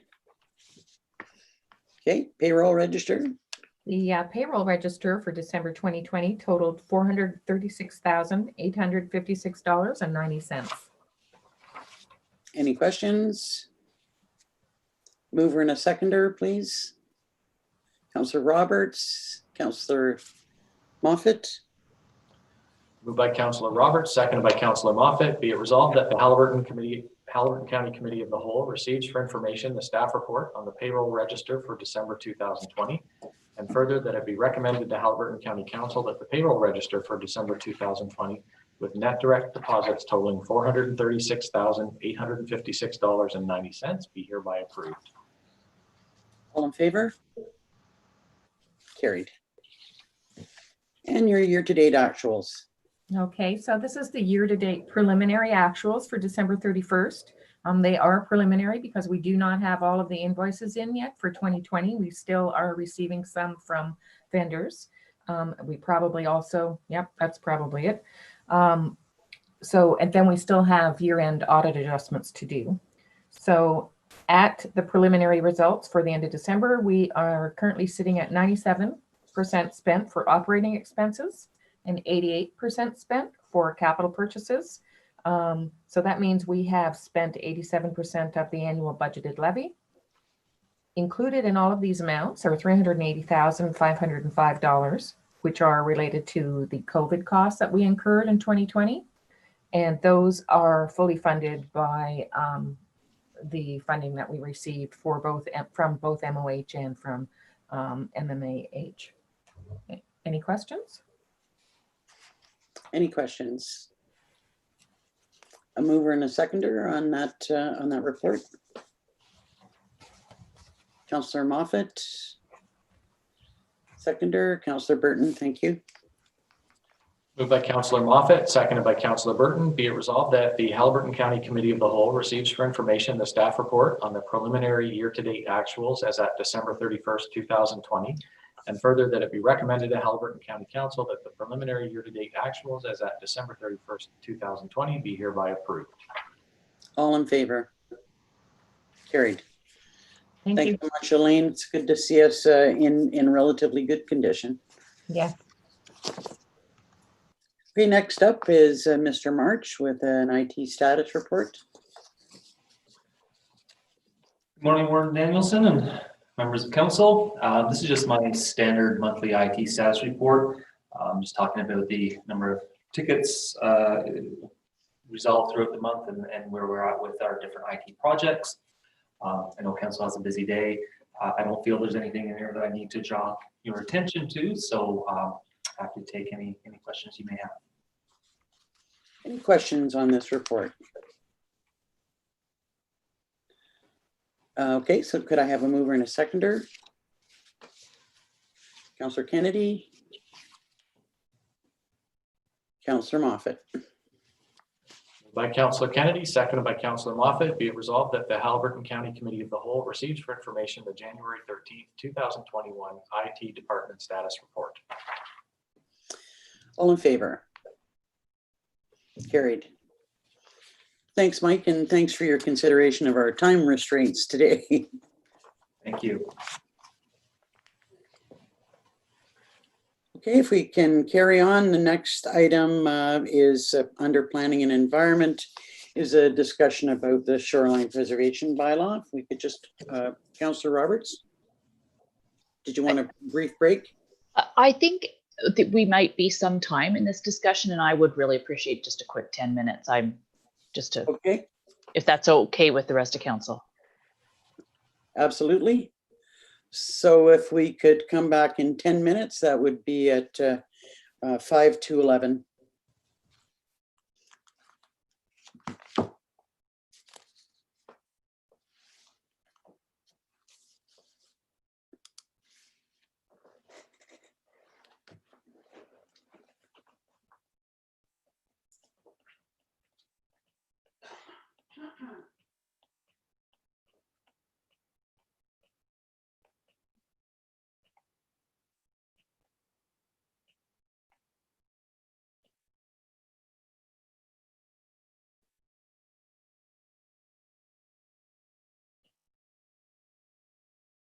Discussion by saying I'm a little bit disappointed. I'm more than a little bit disappointed to see the misinformation that has been put in advertisements in the paper, into letters to the editor, the false information that's being spread through various methods of through the internet and through Facebook sites. I believe that I'm also disappointed to see the number of people who are willing to cast aspersions about us and our work, about the thought that this is being sprung upon them and we're doing this under the cloak of secrecy. This is a topic that's been under discussion for 2.5 years and longer. And if you're just realizing it, then, I think you may be and are willing to complain about it. You should probably take a moment to look into the details of this. I would like council as part of this discussion to talk about how we might combat the misinformation or respond to ads that suggest that we're going to spend $750,000 on this next year. I mean, that's just one of the concerns that I've got. I mean, it is unfortunate that people feel that they need to start calling us names and giving members of council a difficult time. I believe that a lot of that we've received, and I know that Charlesy, I'd be interested in knowing just how many emails we've actually received about this bylaw, and I know that many of them received prior to the last couple of weeks have been positive. There have been concerns raised and some negative comments, but the raft of emails that we have received in the last couple of weeks, I believe, are reactive to the misinformation that's been put out there. I would look to members of council. I know that Councillor Roberts wants to speak to this, and I'm sure that we're all going to have something to say. But I would like to come to some conclusion about how we move forward. Councillor Roberts. Thank you so much. And I appreciate it being on today's agenda. I did send an email last week to the warden and to the director of planning and copied Mike Rudder in light of some Facebook posts that I had seen, and then of course emails that we all started to receive. it's incredible that people read something on Facebook and take that to be the truth instead of going to the source, or perhaps, in fact, when I think about it, in all of that, I had one person actually call me. Of all of those emails, I actually had a phone call and said, what is the process and what's happening? So I asked two things in that email to the warden and to the director of planning, which was, could this be on an agenda for discussion to do with process, not the bylaw specifically, but how we're going to go forward with the communication, et cetera. And also that our information needed to be front and center on our website, which it was later that day, and much appreciated, Charlesie, because I was looking for it and couldn't find it. I found our existing tree bylaw. I couldn't, if it was there, it was a little bit buried. So it is, if you click on the Haliburton County page, it just pops up right there as the first thing. So I did want to open the conversation, ask about process. A lot of the emails are pertaining to the fact that because we're in a pandemic, and as we have even more restrictions now, as of yesterday, or they'll be starting tomorrow, is this the right time to be doing public consultation? So we need to sort of be discussing that as well prior to Christmas and even earlier before that. I have been approached, and I believe Councillor Kennedy has also been approached by people who are willing to help facilitate this. It seems to be such a divisive topic, and that it's either you're for or you're against. And I truly believe there is a middle ground. Everybody cares about the lake health. Everybody knows that we need to do a little bit more than what we are currently doing with our tree bylaw, but we just seem to be so far off the rails. So I am still in favor of having a third-party facilitator work to get the interested parties together, get the groups together, and see if we can find a little bit better consensus, because right now I truly feel it's off the rails. Councillor DeVolen and then Councillor Moffat. Well, a couple of things. First of all, I feel like the barrage on my email inbox is, it's either my community center or Bob Lake all over again. It's a lot of that I'm receiving, and it may not be exactly the same as the rest of you. It's geographically driven. It's not coming from a wide part of the 4,000 kilometers that are within Haliburton County, and that whether most of it obviously within Dysart that I see, and just particularly those groups and bodies are there, that the emails that I see are reflective of a couple of cottagers associations that, in addition to what Councillor Roberts has said, that there's some reach out or communication additionally in those areas, because at this point, and I'm not saying it can't grow to a wider barrage of input across the region, so far it's mainly regionally driven to me. And in terms of process, I think we continue the nuts and bolts of what's in it. I think public consultation will do like it does with any bylaw that we consider, that we look at that. And if there's some critiques of elements of it that are dead wrong, we've already had one revision, took a bunch of things out, that's the purpose of that. My fear is that COVID's going to be with us for years. And I would arguably say the end of this term of council, and for us to delay it because of COVID beyond kind of the boundaries of where we are with this, I don't think it'll get dealt with in this term of council. And I would think that truly would be a mistake. And that's not a comment on what the final bylaw may be and the elements in it. I just think we've been at it, as the warden said, for many years. We need to craft the best bylaw that we can, given all the considerations, and move on. And like any bylaw that we have, there's somewhat can be a living document. In application, if it's 180-degree different than any of us sitting at this table, then we'll change it. So you know what I mean? That's kind of my 2 cents worth today. Just with respect to the consultation process and the thought that we should wait until the end of the pandemic before we continue, I totally agree with Councillor DeVolen, and I think that what we've put in place allows for people to have input from wherever they are. You know, with a Zoom meeting, you can sign in from your home in in Milwaukee, if that's where you're coming from, or from anywhere in the bigger urban centers. It's actually maybe a better process to allow for people from wherever they are to have input. Yeah, I just don't see delaying it. But I look forward to hearing other thoughts and suggestions. Councillor Moffat, you had your hand up? I did, thank you. There's no question this issue is contentious, and people have their heels dug in, as Andrea said, either for or again. I don't often have a lot to say around engineering or what truck to buy, but I am passionate about communication and making sure things are clear and understood by the public.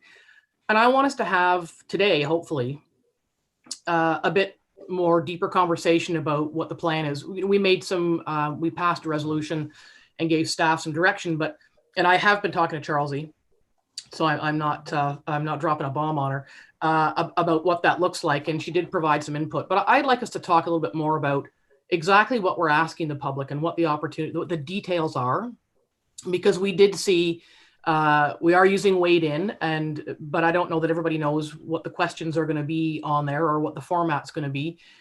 We had the plain language material document, and there were some challenges with that, numerous corrections, and it hasn't really come back yet. And so, I want to see a more fulsome outline of how we're going to the public. I think we can do it, given what Councillor DeVolen has said in terms of the timing. But we have a very narrow window to do it well and do it correctly, and I'm not convinced that we are there yet. So I'd like us to talk about what it is we're doing with that consultation. Councillor Kennedy. I want to qualify my statement here first, and going back to what you said earlier, Warden Danielson. Contrary to popular or whatever, some opinions that I'm hearing out in the street, I'm not in anybody's back pocket on this. And so I want to qualify my statements going forward with this. I am as much in love with the water as anybody on this at this table or in this county. I grew up on the water, continue to love it every chance I get, and it's a very, very important thing to me. So through the process of this bylaw development, some smarter people than me from one of the small lakes gave me one of the notes from last year was all put this thing through immediately, and then the last 6 months it's been, or 3 months it's been, stop it. So I've used this as my guideline. I have it posted right here above my computer, and I actually said this at Dysart Council last month, but I want to get it on the record here today. Water quality and natural habitat are the foundation of the Haliburton economy, and we are writing to you today to not only put in place a shoreline preservation bylaw that is comprehensive yet practical, but also create an underlying system that permits landowners to clearly understand what is allowed, the consequences of not following the bylaw, and an efficient system that allows shoreline permits to be processed. And I don't feel this bylaw is at that stage yet to a point that it could be taken out to the public for comment. I would fully endorse a step back, answer some of the questions that Councillor Moffat has raised as far as what the process is. I've had comments that the last Zoom process was slanted, that the only answer you could give was one way. I feel we have lost the public trust on both sides of this issue, and that we need to step back, and the province and the feds have done it in other ways of having, for example, a royal commission, take a look at it with an arbitrary open mind from both sides and come back to council with some solid recommendations. And my opinion is to step back and regroup. Thank you. Councillor Moffat, then Councillor Royale. In response to Councillor Kennedy, and I guess in response to Councillor Roberts at the beginning, is I'm all for chatting things through. So who would be on that, and what would it look like? Because we talked about this earlier in the spring, and I think if I knew you were going to say that, I would find my notes in my notebook. But the question is, how do you not leave somebody out? So, there's a lot of misunderstanding that because we've been told that a certain number of lake associations are in support. Now, the lake associations are eating each other alive from the inside out. I can tell you personally, I get information from the public and believe that our job is to get information from the public and then debate each other, not debate the public. But I think there's a lot of becoming so many disparate interested parties that if you were to step back and convene the Royal Commission, what would that look like so that any one group or person who doesn't belong to any group doesn't feel they've been disenfranchised? That's my concern with going in that direction. Councillor Real, you had your hand up. Yeah, I'm sure everybody's got the barrage of emails that I've got. And the first wave came in as proactive. There's nothing better than sliced bread with regards to the shoreline bylaw that we were putting in place. And God, we should just bronze it and make it happen right away. Now, all of a sudden, we're getting a group of people who are saying it's the worst thing we've ever seen. It's all wrong, and the peripheral of misconceptions, for the lack of a better term, about it. I have a tendency to take both of those groups and respect them for what they are, lobbyists. In the end of the day, that's what they are, and they have the right to do what they need to do. On the other hand, I have also a group of people, roughly about 15 or 18 people, that are just regular people at lake associations who have a genuine concern for the environment, have a genuine concern for what they need to do, understanding that wherever a human being puts its foot, it's going to screw things up. And that's just the way we are. We're by our very nature. We compromise the nature that we're in. Now, having talked to them very restrictively, because it's impossible to get any kind of feedback from them, I've been able to get basically 2 comments from them and 1 from ourselves regarding it. The general consensus of opinion that I'm getting is that the bylaw that we're currently looking at is an absolute bylaw, in the sense that it is taking an extreme position. An example that was given to me, and I'll read it to you, is that in the preamble, it basically states areas adjacent to lakes, rivers, whatever, for the purposes of achieving no further loss of natural shoreline within Haliburton County.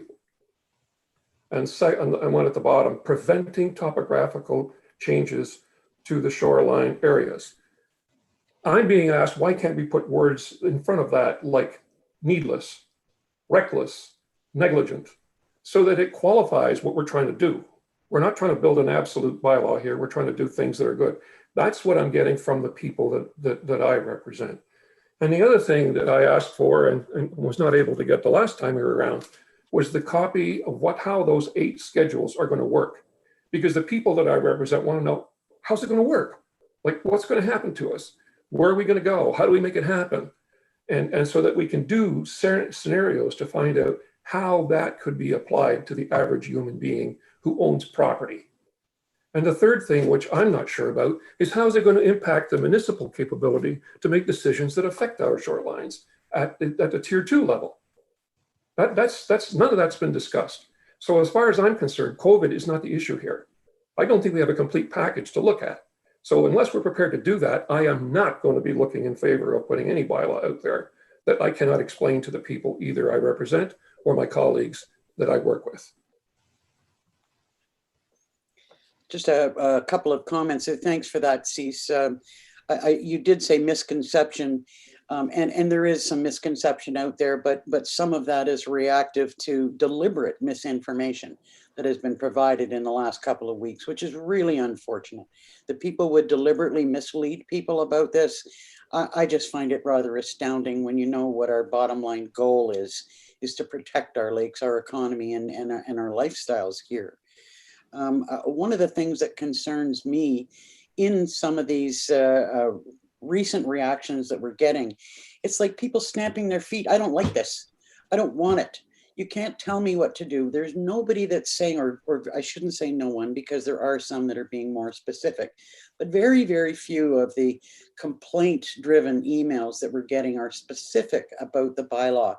This is my concern.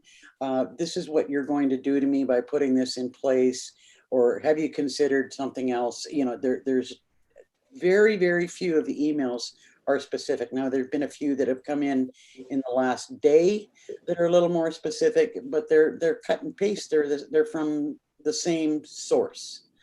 And I'm just not quite sure how to deal with. I'm still concerned about the misinformation and what it's doing to people's thinking and how we deal with that.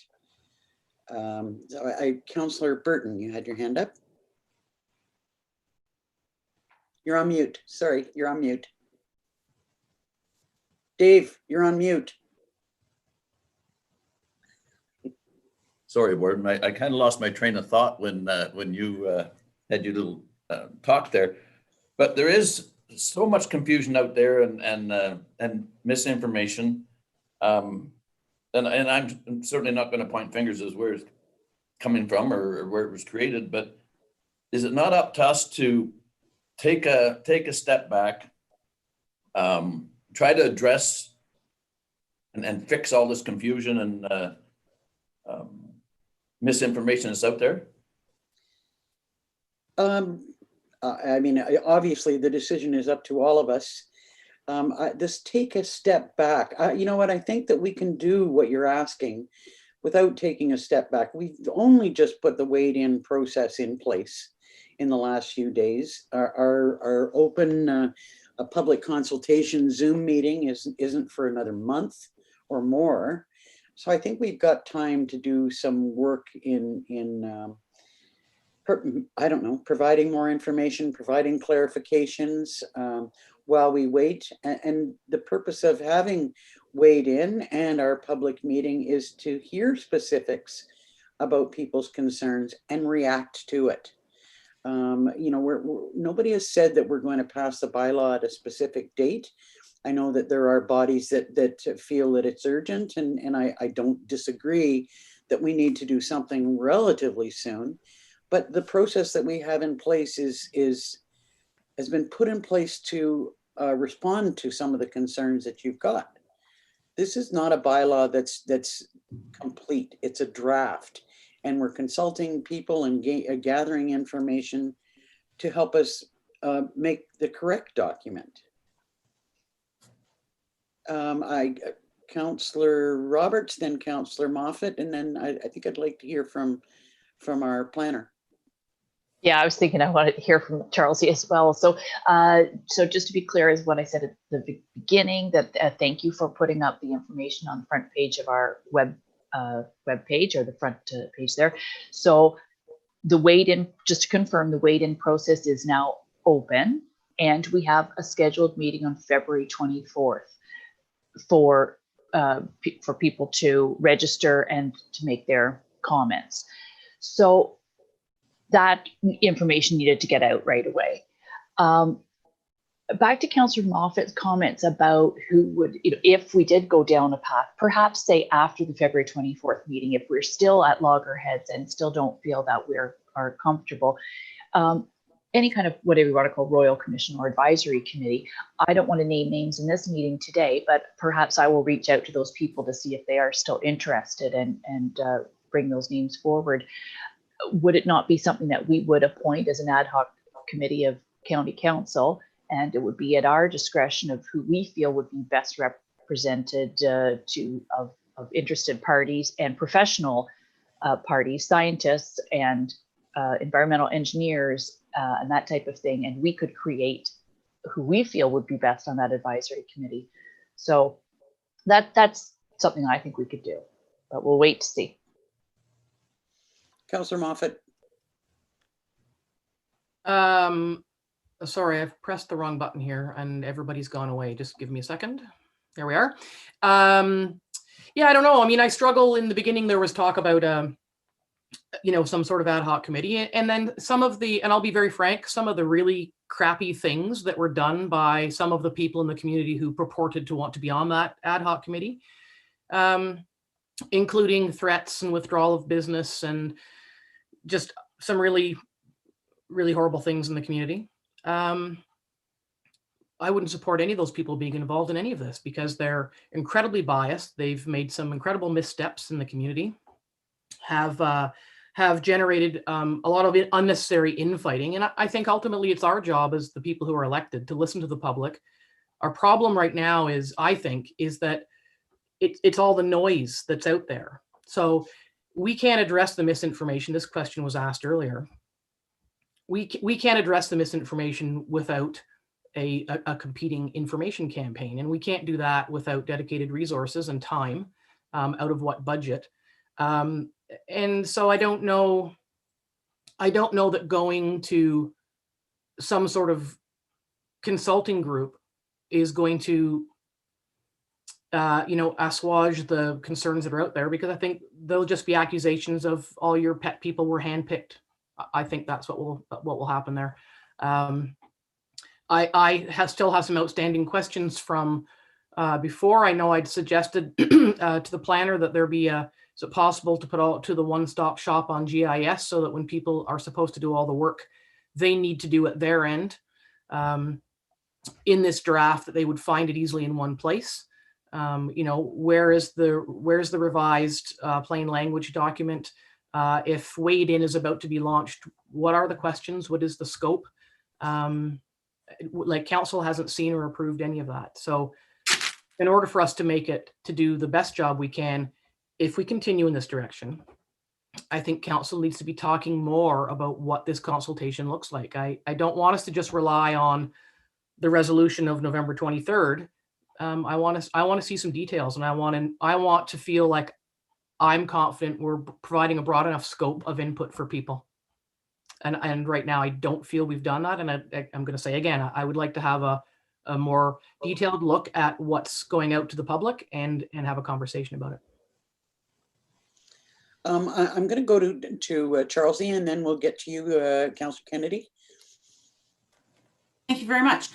What I hope to do is provide a where we are now based on direction previously received from County Council, and understanding that's what this conversation is about, and new direction may come today.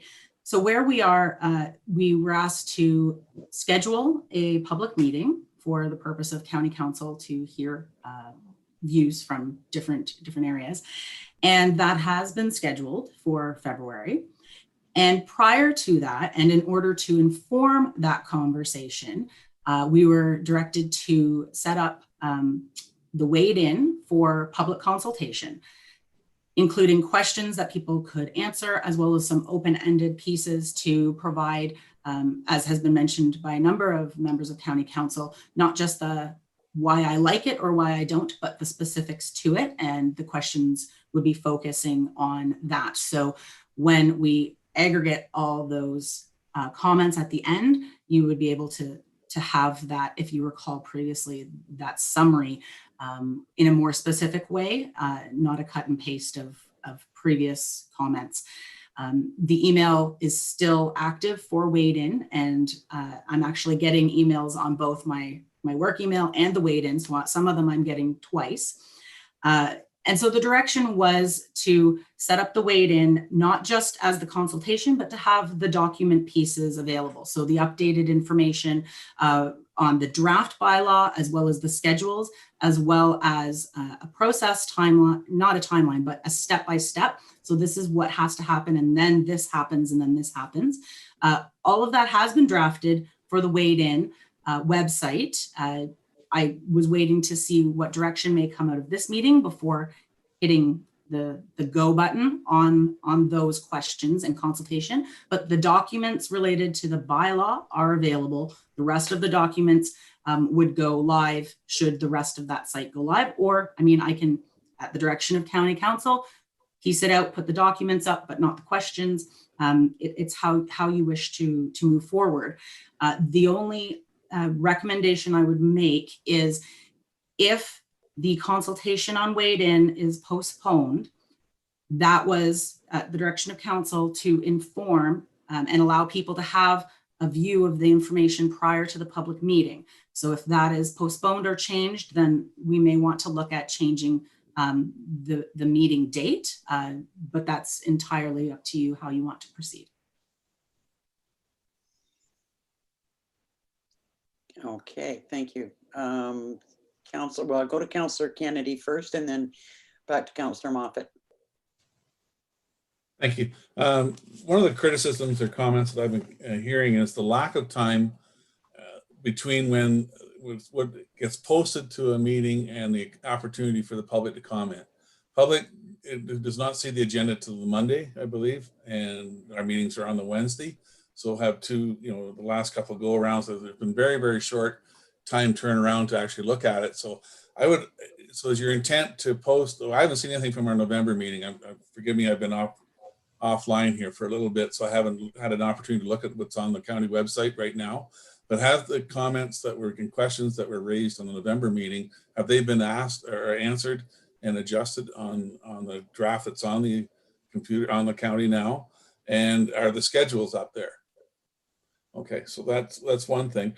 And the other question I have now, commenting on who drafted the questions for this weighed in? Is that your office exclusively, or are you seeking questions from other people? So if I may, through the warden, I'll answer that. A number of the questions were actually from that November meeting. I had said to County Council, should we get more information on this? We've received some public comments and suggestions on X, Y, and Z. And from that meeting and my notes, direction was to include those questions from County Council, that meeting, as part of the weighed-in. And then the other questions are crafted by myself, and Bang the Table is the company that runs our weighed-in. That's what we call the site, but it's through Bang the Table. And they have a slew of communications experts that come as part of the package. And they help with the wording and crafting and how to focus people's answers, as well as providing an opportunity if they want to provide more information through that portal on the side, which is the weighed-in email. So it's a two-piece random. That's really where those questions were developed or created. Councillor Moffat, then Councillor Rael.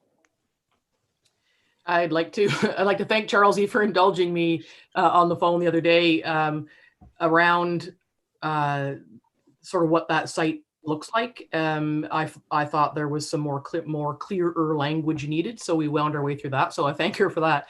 So I know, because I had a conversation with Charles E. excuse me, I know what's going to be asked on the website, and I know, but nobody else does. And so I'm still saying, can you please, I think County Council needs to approve the questions that are going to be asked. And I think County Council needs to approve the final clear language document. And I think County Council needs to have a conversation around the scope of the inquiry we're making to the public. And I'm not hearing, I'm just going to keep asking the same questions over and over.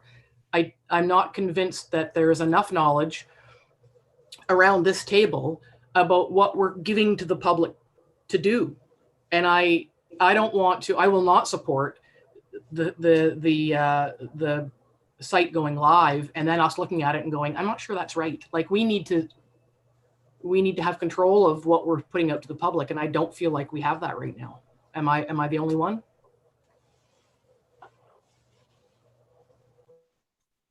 I'm not sure how we would respond to that. I'm not sure what's in people's heads or what their levels of understanding are. I'm not hearing anything from anybody else about this. Councillor Rael.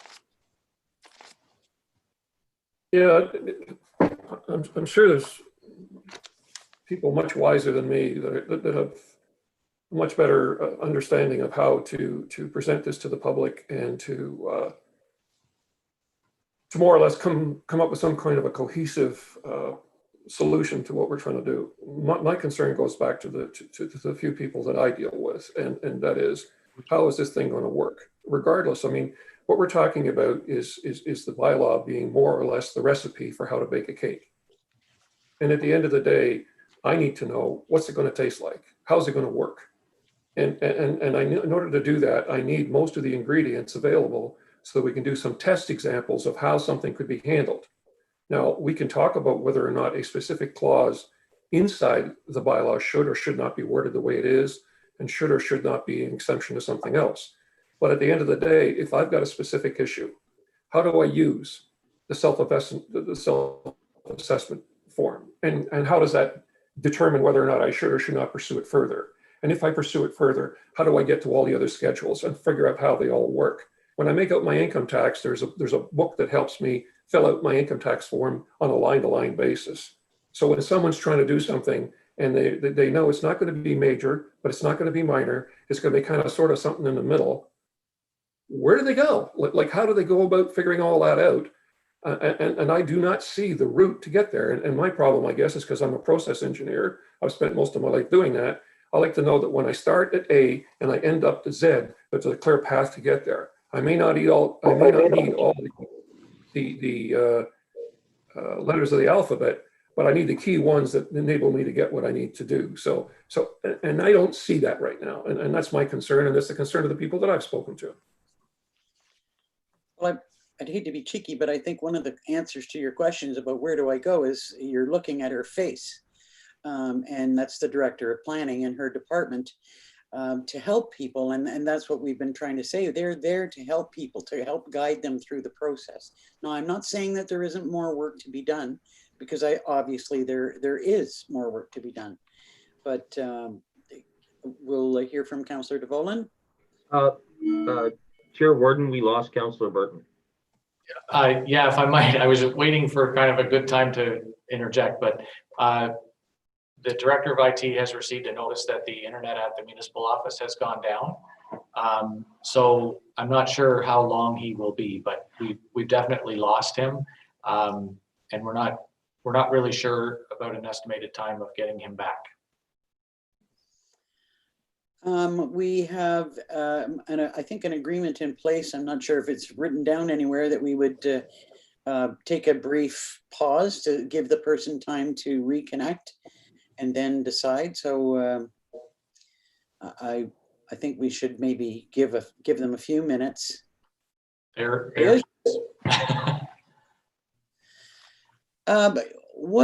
did you have more to say about that, Councillor DeVolen, or about the subject at hand, or were you just pointing out that Councillor Burton was missing?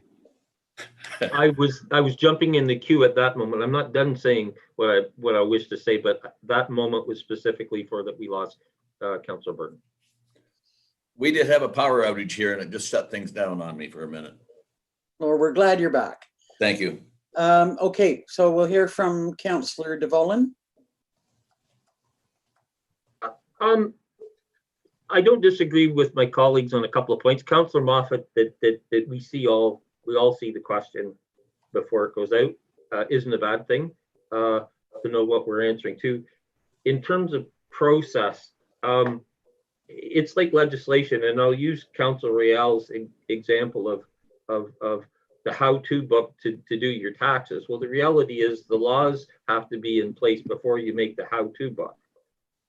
Having said all that, do I think that we need some mechanisms that help people that aren't prejudiced, that have an open mind, how to connect the dots in terms of process of what we're considering and what the outcomes and the implications are? Unless there's something alarming that's off the rails a long way in terms of the weight in, obviously we have a professional firm that's helping frame some of that, and no lack of expertise in-house with our director of planning. I would say that if we come out the other side of that, if the questions are offensive to us and seem to be on track, if we give an avalanche one way or the other, or consistent themes after that, whenever it is, and I'm not talking of the dates of these things yet, then obviously we consider. We haven't created a law yet. This is part of a process, and sometimes things that are polarizing and contentious, there's misinformation that comes up, and we can deal with that.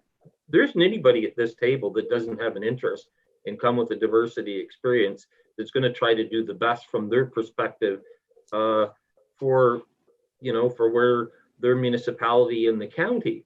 We're not to the end of the process, and it seems to me that there's parties on both sides that are trying to tilt the table on us, and our job is to go through this minefield, to do our best to communicate that we can and give as much public input as possible. But we hear the noisy rabble to the south of us for the last 4+ years, whatever, and we're a rational, reasonable bunch that during the course of this will represent geographically in the constituencies that are near and dear to us. I'm confident that we can come out with a good product. And I'll go back to my earlier statements, and that doesn't mean that the dates that we put on some of this, to me, need to be set in concrete. I do think that we have a responsibility before the end of this term to deal with this matter. In particular deadlines, I'm less concerned is that just we do it, that it doesn't get put on the shelf like a federal white paper, but as best we can, and with a polarizing bylaw, get as much consideration input as we can, make a decision, and move on. Charles E. Thank you very much. Just to speak to a couple of the comments with regards to the weighed-in site itself, I do have the direct access, so changes are, it's very intuitive, very easy. It could be done, the next day if there were issues or concerns with the questions that were up there. So that's always an option, and we can always add more information or more questions should County Council direct us to do so. As well as when we were speaking last, I believe in November, all of County Council, I have a note saying that while the process was provided, that they wanted to be flexible with the dates and the timing. And if you needed more time, that you wanted to be clear that you would give yourselves and the public more time. So I just wanted to reiterate that because I do have that in my notes. So while I provided some recommended timeline and attached dates to them, your direction was to be flexible. I know for sure that we're going to need more conversation about how we're going to move forward on this. I'm starting to wonder if we shouldn't be having a special meeting targeted to this particular topic at the earliest possible date. And I'm talking about between now and our regular County Council meeting. Is there an appetite for that? And how much time would you need, Charles E., to be able to provide us with the documentation, with the list of questions, with the finalized Q&A that you had worked on for us to have a look at? And what other documents would council request for that special meeting? So we can come to some conclusions. And we've got a lot on our plate today, and I don't see us resolving all of the concerns that we've got right now. We also need to respond to the question that, or the suggestion that Councillor Roberts raised about a third party facilitator. I'm just sort of referring to the comments that Councillor Moffat made. We talked about this, and we see the pitfalls of setting up some kind of, I don't want to use the word commission. I think that's a bit of a big word for us, but a working group. And personally, I'm not supportive of someone from outside of our organization heading that up. I think that just splits things down the middle. This is the group that's responsible for making the decisions. I have some concerns about that, but that's something that we can talk about again. If there's an appetite for that by other members of council. What are your thoughts about having a special meeting? Councillor Kennedy, then Councillor Moffat. I'm fully supportive of a special meeting, and further comment about a commissioner, lack of word of it. It's our job to make the decision, but it should also be our job to listen to recommendations, maybe from a third independent party that has no real vested interest either side of this issue, such as was suggested as environmental lawyers or engineers, that kind of thing, professionals, without representation from any local groups. I would like to hear from some independents that from both sides of this issue. So I would like, as part of this, is that we could quickly, perhaps Councillor Roberts and myself, draft up a real quick half-pager of what we're talking about, so that council has even a better idea of what the thoughts are about having an ad hoc committee take an outside look at this. So as part of the discussions for next week before our January meeting, that's all. I think we have a pretty good understanding about what you're looking for. We just need to decide whether we want to go in that direction or not. Councillor Moffat? Thank you. Yes, I support the special meeting. I am harping. Sorry, not sorry. You know, I've mentioned the question several times, and no one else on council has really come out, except just a moment ago for Councillor Kennedy, to say, yes, I'd like to see the process. I think council needs to have access to the way, I mean, we do, but let's beta test it for ourselves. Let's see what it looks like and see if it suits what it is we're looking for. You know, very often what you do is you determine what it is you want, and then you build your breadcrumb trail backwards to get to the beginning. And what do we want? We want solid, informed, reflective, considered input. We don't want people to just say, I hate you and I hate your bylaw.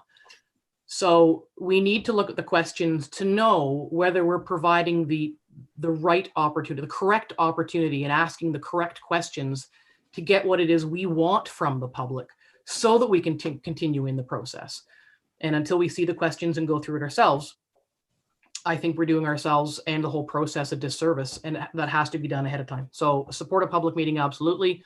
But I would also just want to sort of tag on to what Councillor Kennedy said, is my concern with that is, like, and I'm sorry, but anybody can say, I'm new on your committee. How do you know? Let's go to RFP and get a consulting firm to do it. I'm skeptical that anybody that we would get locally doesn't already have you know, some opinions either way. I don't know how we can acquire the required neutrality to do that process just without going to an RFP. But I'm absolutely willing to have the conversation. I see that Charles E, you wanted to make a comment or suggestion. Sure, if I may, just actually 2 points. The first was I hear the conversation about a special meeting, and I would just like to state that when I was going out with the doodle poll as directed by council for a public meeting, we were into February before anybody had availability. So if I could suggest, I do have the questions written up and the final documentation from the consulting firm, and would be available to have that on the next council agenda, which is, I believe, January 27th. I'm looking at the CAO. As part of that meeting, it may make that meeting longer, but we'll all be there. As well, I was originally planning to have some options brought forward for County Council on how the public meeting could be structured, because there's a couple ways to do it, and have that at that council meeting as well. So just for your consideration when you're having the conversation about seeing the information and when we could provide it in a timely manner. Okay, so my question would be, special meeting, try for a special meeting next week, or do we wait for information at combined with our council meeting on the 27th? Councillor Moffat, then Councillor Real. I support a special meeting so we can focus, but it's not a hill I'm going to die on. Councillor Real. I agree. I think we should have a secondary meeting, but again, the work that Charlie's already done, I mean, you know, she's put a humongous amount of work into putting the bylaw that's out there now, controversial as it may be.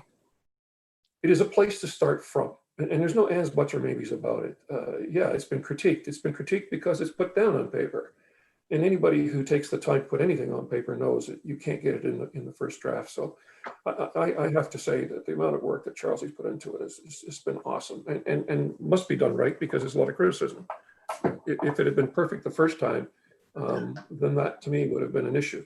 But the fact that it has a lot of controversy, and it tells me it's been well written, and it's been considering as much things as Charlie can consider at any given point in time. So again, going back to what I do, and it sounds like I'm harping on it, and it's because I am. Right now, Charlie, do we have access to those schedules that are mentioned in the bylaw?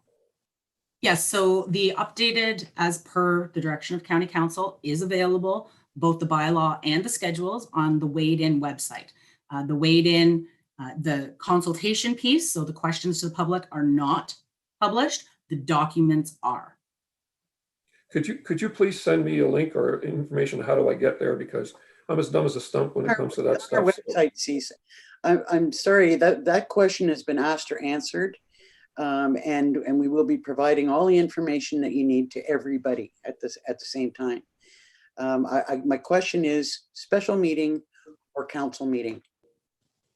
Okay. And your answer?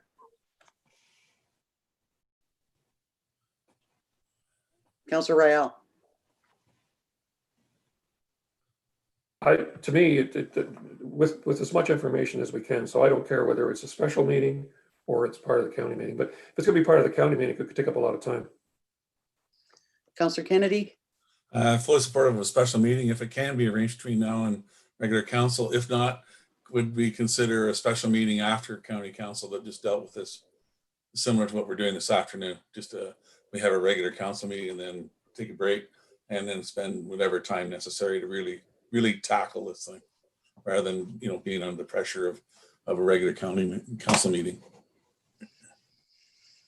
Would that be acceptable to members of council that we have a special meeting after our council meeting? And traditionally, they don't take more than a half day. So we could do a special meeting in the afternoon. That would give Charles a little bit more time to get information together and out to us. And for us to digest too, which gets out. Sorry to interrupt. Charles, have you got everything you need? So what I hear is for the special meeting to take place in the afternoon after the next county council meeting. So that's January 27th, and to provide the draft updated bylaw with the schedules, as well as the questions to be presented to the public on the Wade In website, as well as the final documents from the consultant. So that will be provided to county council as well. And to bring back, well, maybe this isn't it, but to bring back the process, just so you can review that again. Remember, I had given that step by step, but that's, and if I'm missing anything, please let me know. Does that cover what everyone would look for to assist us in our discussion on that day? Okay, I know this is a tough one for everybody. There's a lot. We're hearing a lot from all angles, and we need to work hard to try and get it right. Your patience and Charlesie is much appreciated, because you see all of the same email that we do, and probably more. Go ahead.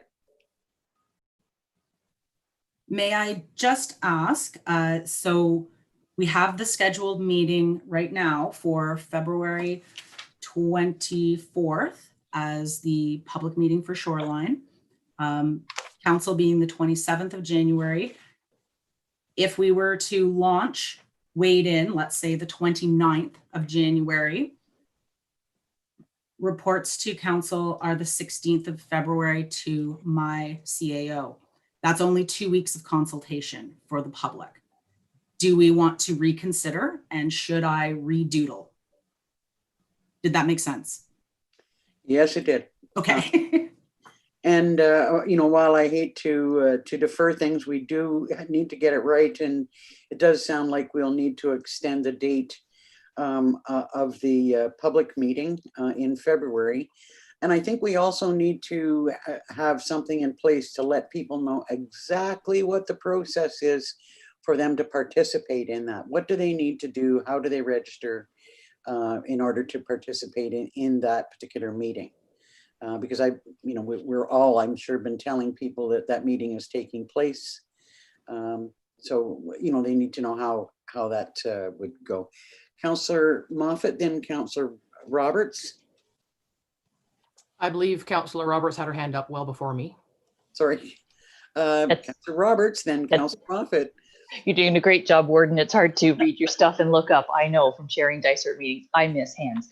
I was thinking the same thing, Charlesy, that the February 24th meeting would certainly not be enough time. And just looking at our calendars, the March 24th meeting is 4 weeks off. It would be just the same, but 4 weeks later, we were going to have it in the afternoon of our county council meeting. That should be enough time for whatever decision we make after our special meeting, the January meeting. So for the public consultation meeting, just at least to pencil that in. We're already scheduled that day, so most of us should be able to attend on the 24th, I would think. I'm not going anywhere.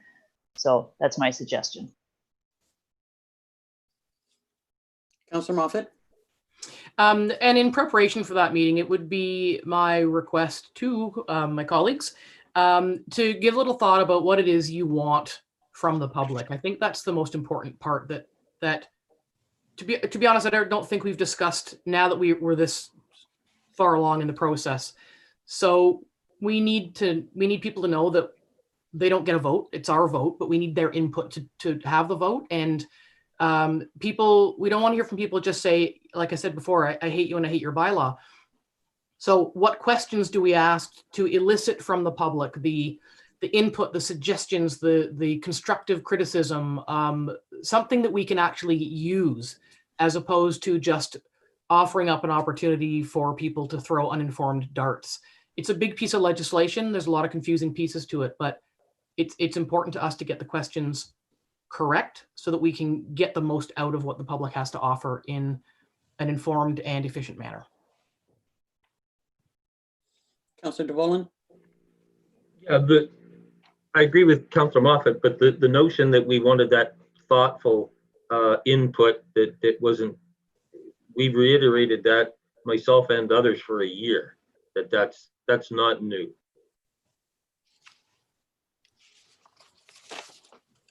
As opposed to poison darts. Councillor Kennedy.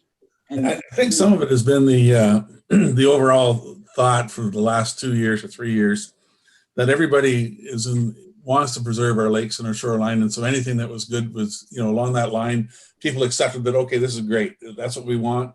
That was the end of the story. So until some groups started to peel the scabs off, and actually when people approached me, I said, have you actually read the 35-page document? I said, I sat down and read this thing, and I said, it gets confusing. I said, we all love our lakes, we all want the best for our lakes, but this bylaw has too many at that point, and it's been clarified 2, maybe 3 times now.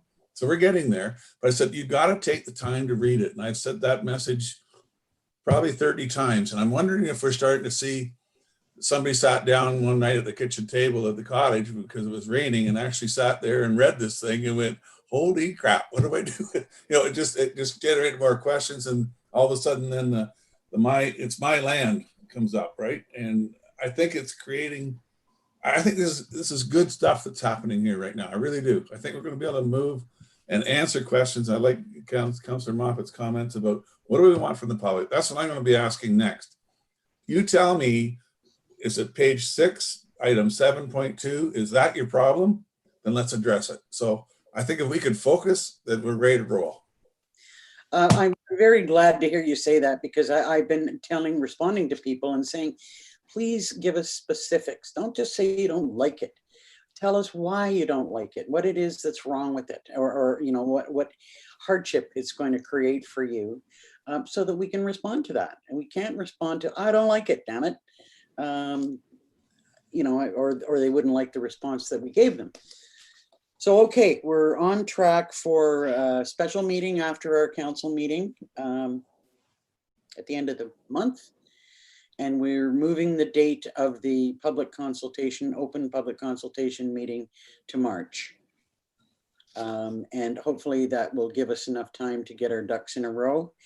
If anybody hears from the people that they think may be providing the misinformation and or lies through social media, have some stern words with them if you can, because, or as you said, Pat, ask people to actually read the bylaw, look at the documents. And, so many people once pointed in the right direction or given clarification are like, oh, okay, no problem. And I suspect that there'll be more of those people than we could even imagine that would react that way. So any other questions about this? We're good? Councillor Moffat? Last question. That's fine. Okay, yeah, thank you, because you know I'll have like 400. My final question is for the planner, and I think I rushed through it, or we rushed through it. Have you been able to identify the possibility of one-stop shopping in GIS layers to accommodate the public's use of our tools? Sorry, I did have that written down. And the answer is yes. So on our community web GIS, we can include the layers that a property owner will require to fill out, or even just determine whether they need a permit or not. GIS is working on it. It is not a live layer.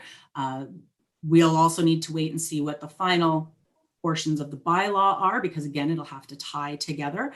But short answer, yes, it can be done. And should the bylaw move forward, it will be done. Thank you very much. Thank you. All right, we've still got some business to conduct. Thank you so much, Charlesy, much appreciated. Where are we? We don't have anything on personnel at this point in time. We do have a discussion about the procedural bylaw and some clarification on the weighted vote. So I would refer you to Mr. Rudder's report.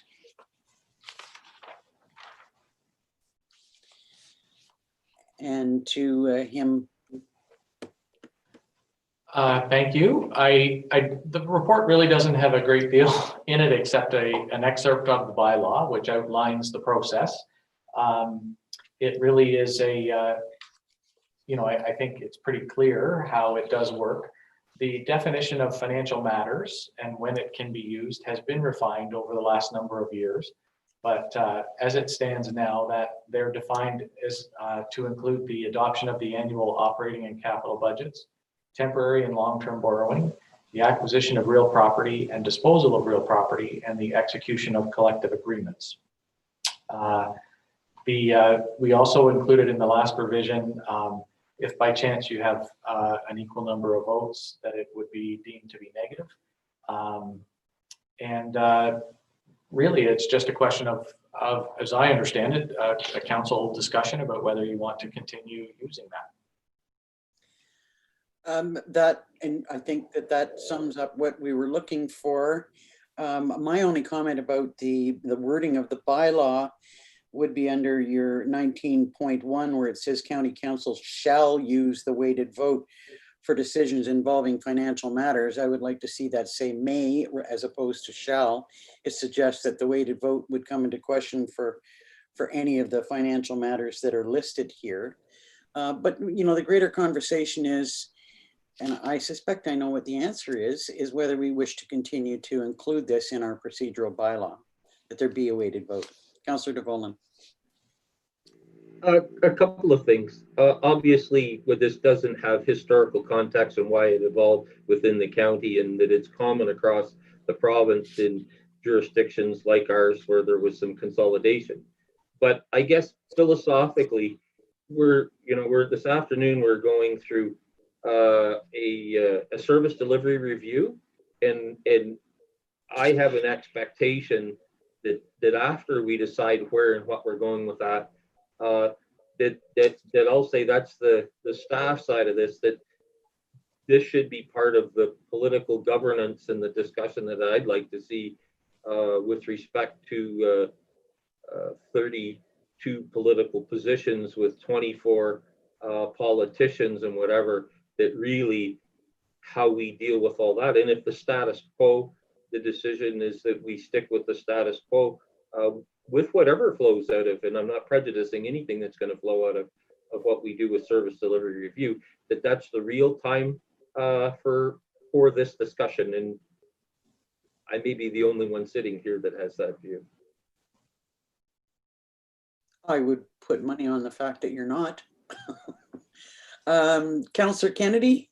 I totally agree with Councillor DeVolen. I think there's a discussion we should have at the far end of not this afternoon's meeting, but maybe further down the road. I think it needs to be kept on an agenda and as a placeholder, and we'll talk about it as we get to some, maybe even the big question. So well, we need to find out how we make up with the smaller questions before we get to the really big question. Let's go unnamed. Yeah. Councillor Roberts, I know you didn't have your hand up, but as the person with the most votes, I seek your thoughts. Yes.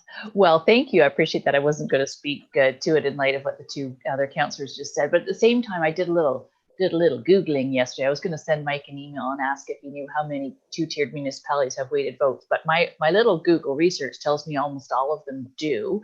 And it does more by population. So, you know, there is a responsibility and I think a fairness in the purpose of the weighted vote is that, and it's not me personally, but the person sitting in whatever chair is the head of Dysart should have more votes because they are representing more people, which is more financial impact to the county.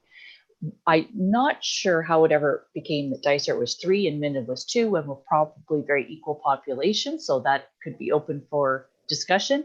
Most of them do it by population. So, I think it's, you know, I believe it was Councillor Moffat that brought it up. I would definitely support keeping it as is, or with some modifications, but still having a weighted vote.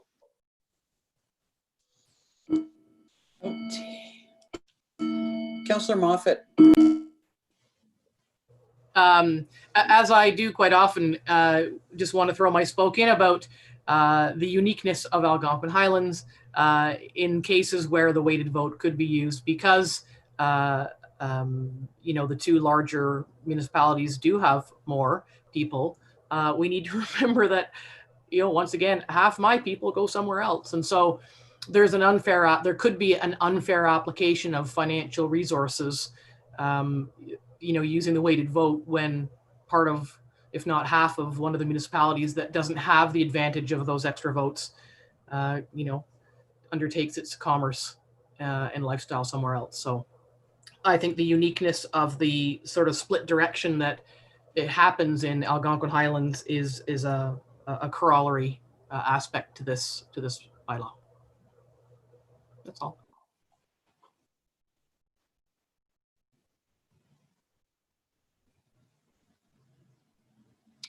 You're muted, Gordon. In many ways, I was saying Highlands East is in the same circumstance. I mean, they're not split right down the main street of one of the communities in their municipality, but many of the people in Highlands East will go to the Bancroft area for service, and you know, they're not unlike us. So you know, I kind of, I guess I'm just reiterating what you just said, Carol. I'm wondering, I'm hearing that for now we leave the bylaw in place, and you know, I can see that this might not be the best time for us to make the change in it. I'm wondering though if you would consider that minor change from shall use the weighted vote for financial matters to may, because it's been used so seldom. I think once in the 12 years that I've been, or more. Councillor DeVolen. So the may is at whose discretion? That if you wish to, I'm big on terminology and legislation, and shall and may, those are seismic differences. So the reality is when you go to shall, at whose discretion? I would say it would have to be at the discretion of the person who has the most votes if they are not entirely satisfied with the direction that things are going.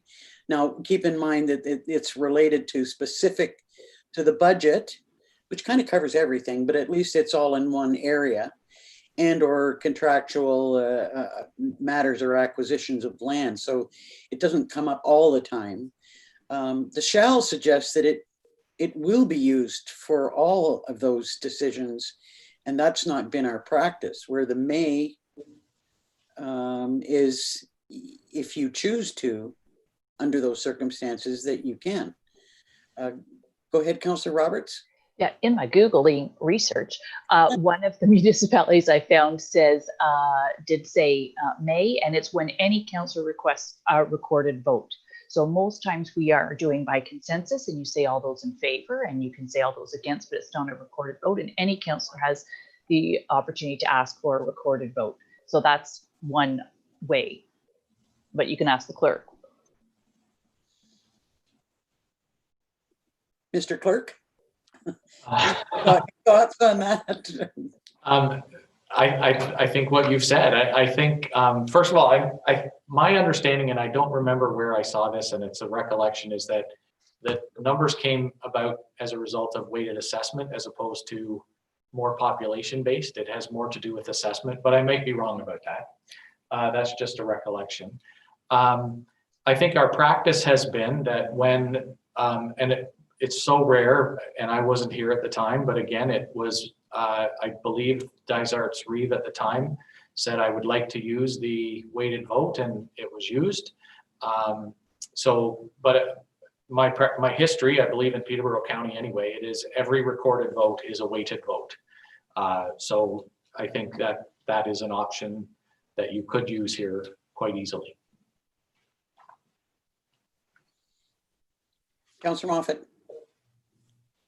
I would never support the weighted vote being used for all recorded votes. That's a trap. Councillor Roberts. For all weighted votes only under those circumstances of the financial, like the budget or borrowing. And in fact, I think my predecessor came really close, but I can't recall if he used it when we were borrowing for the EMS base because it was quite long-term borrowing. But I can't recall. So it's not for every recorded vote. It has to be for the criteria that's laid out. Yeah. In fact, if my recollection serves me correctly, the only time that the weighted vote was used was in the decision about whether the rail trail would be for multi-purpose or not. It's interesting where, that it would be used for that particular purpose. Councillor Burton? And I was warden that year that the vote was utilized. Okay, I think that we've landed on no changes with the exception. I don't know exactly where we landed with the shall or may, or shall we just leave it as it is for now?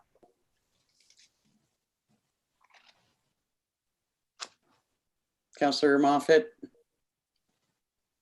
Leave it, and if that change has to occurs when it's revisited. Okay. It's one more little piece of legislation we don't need to do at the moment. All right, so the next item on the agenda is intermunicipal collaboration. Would that item wait until this afternoon? First, we do have a resolution on the weighted vote. My apologies. Could I have a mover and a seconder to receive the report on the weighted vote? Councillor Kennedy, Councillor DeVolen. Moved by Councillor Kennedy, seconded by Councillor DeVolen. Be it resolved that the Haliburton County Committee of the Whole receives for information the January 13th, 2021 staff report on the procedural bylaw review, weighted vote, and direct. Sorry, and that's all. All in favor? Okay, thank you. So municipal collaboration discussion this afternoon. Or was there something that we needed to talk specifically to this morning?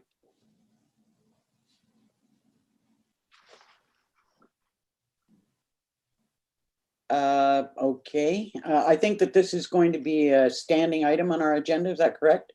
So I think today we can probably leave that till this afternoon. So we have a closed session. If I could have that conducts or completes, sorry. The open portion of our meeting for the public's purpose will now be moving into closed session. So could I have a mover and a seconder to go into closed? Councillor Roberts, Councillor Burton.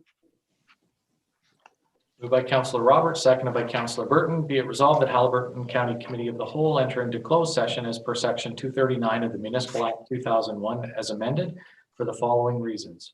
Personal matters about an identifiable individual, including municipal or local board employees. All in favor? Carried.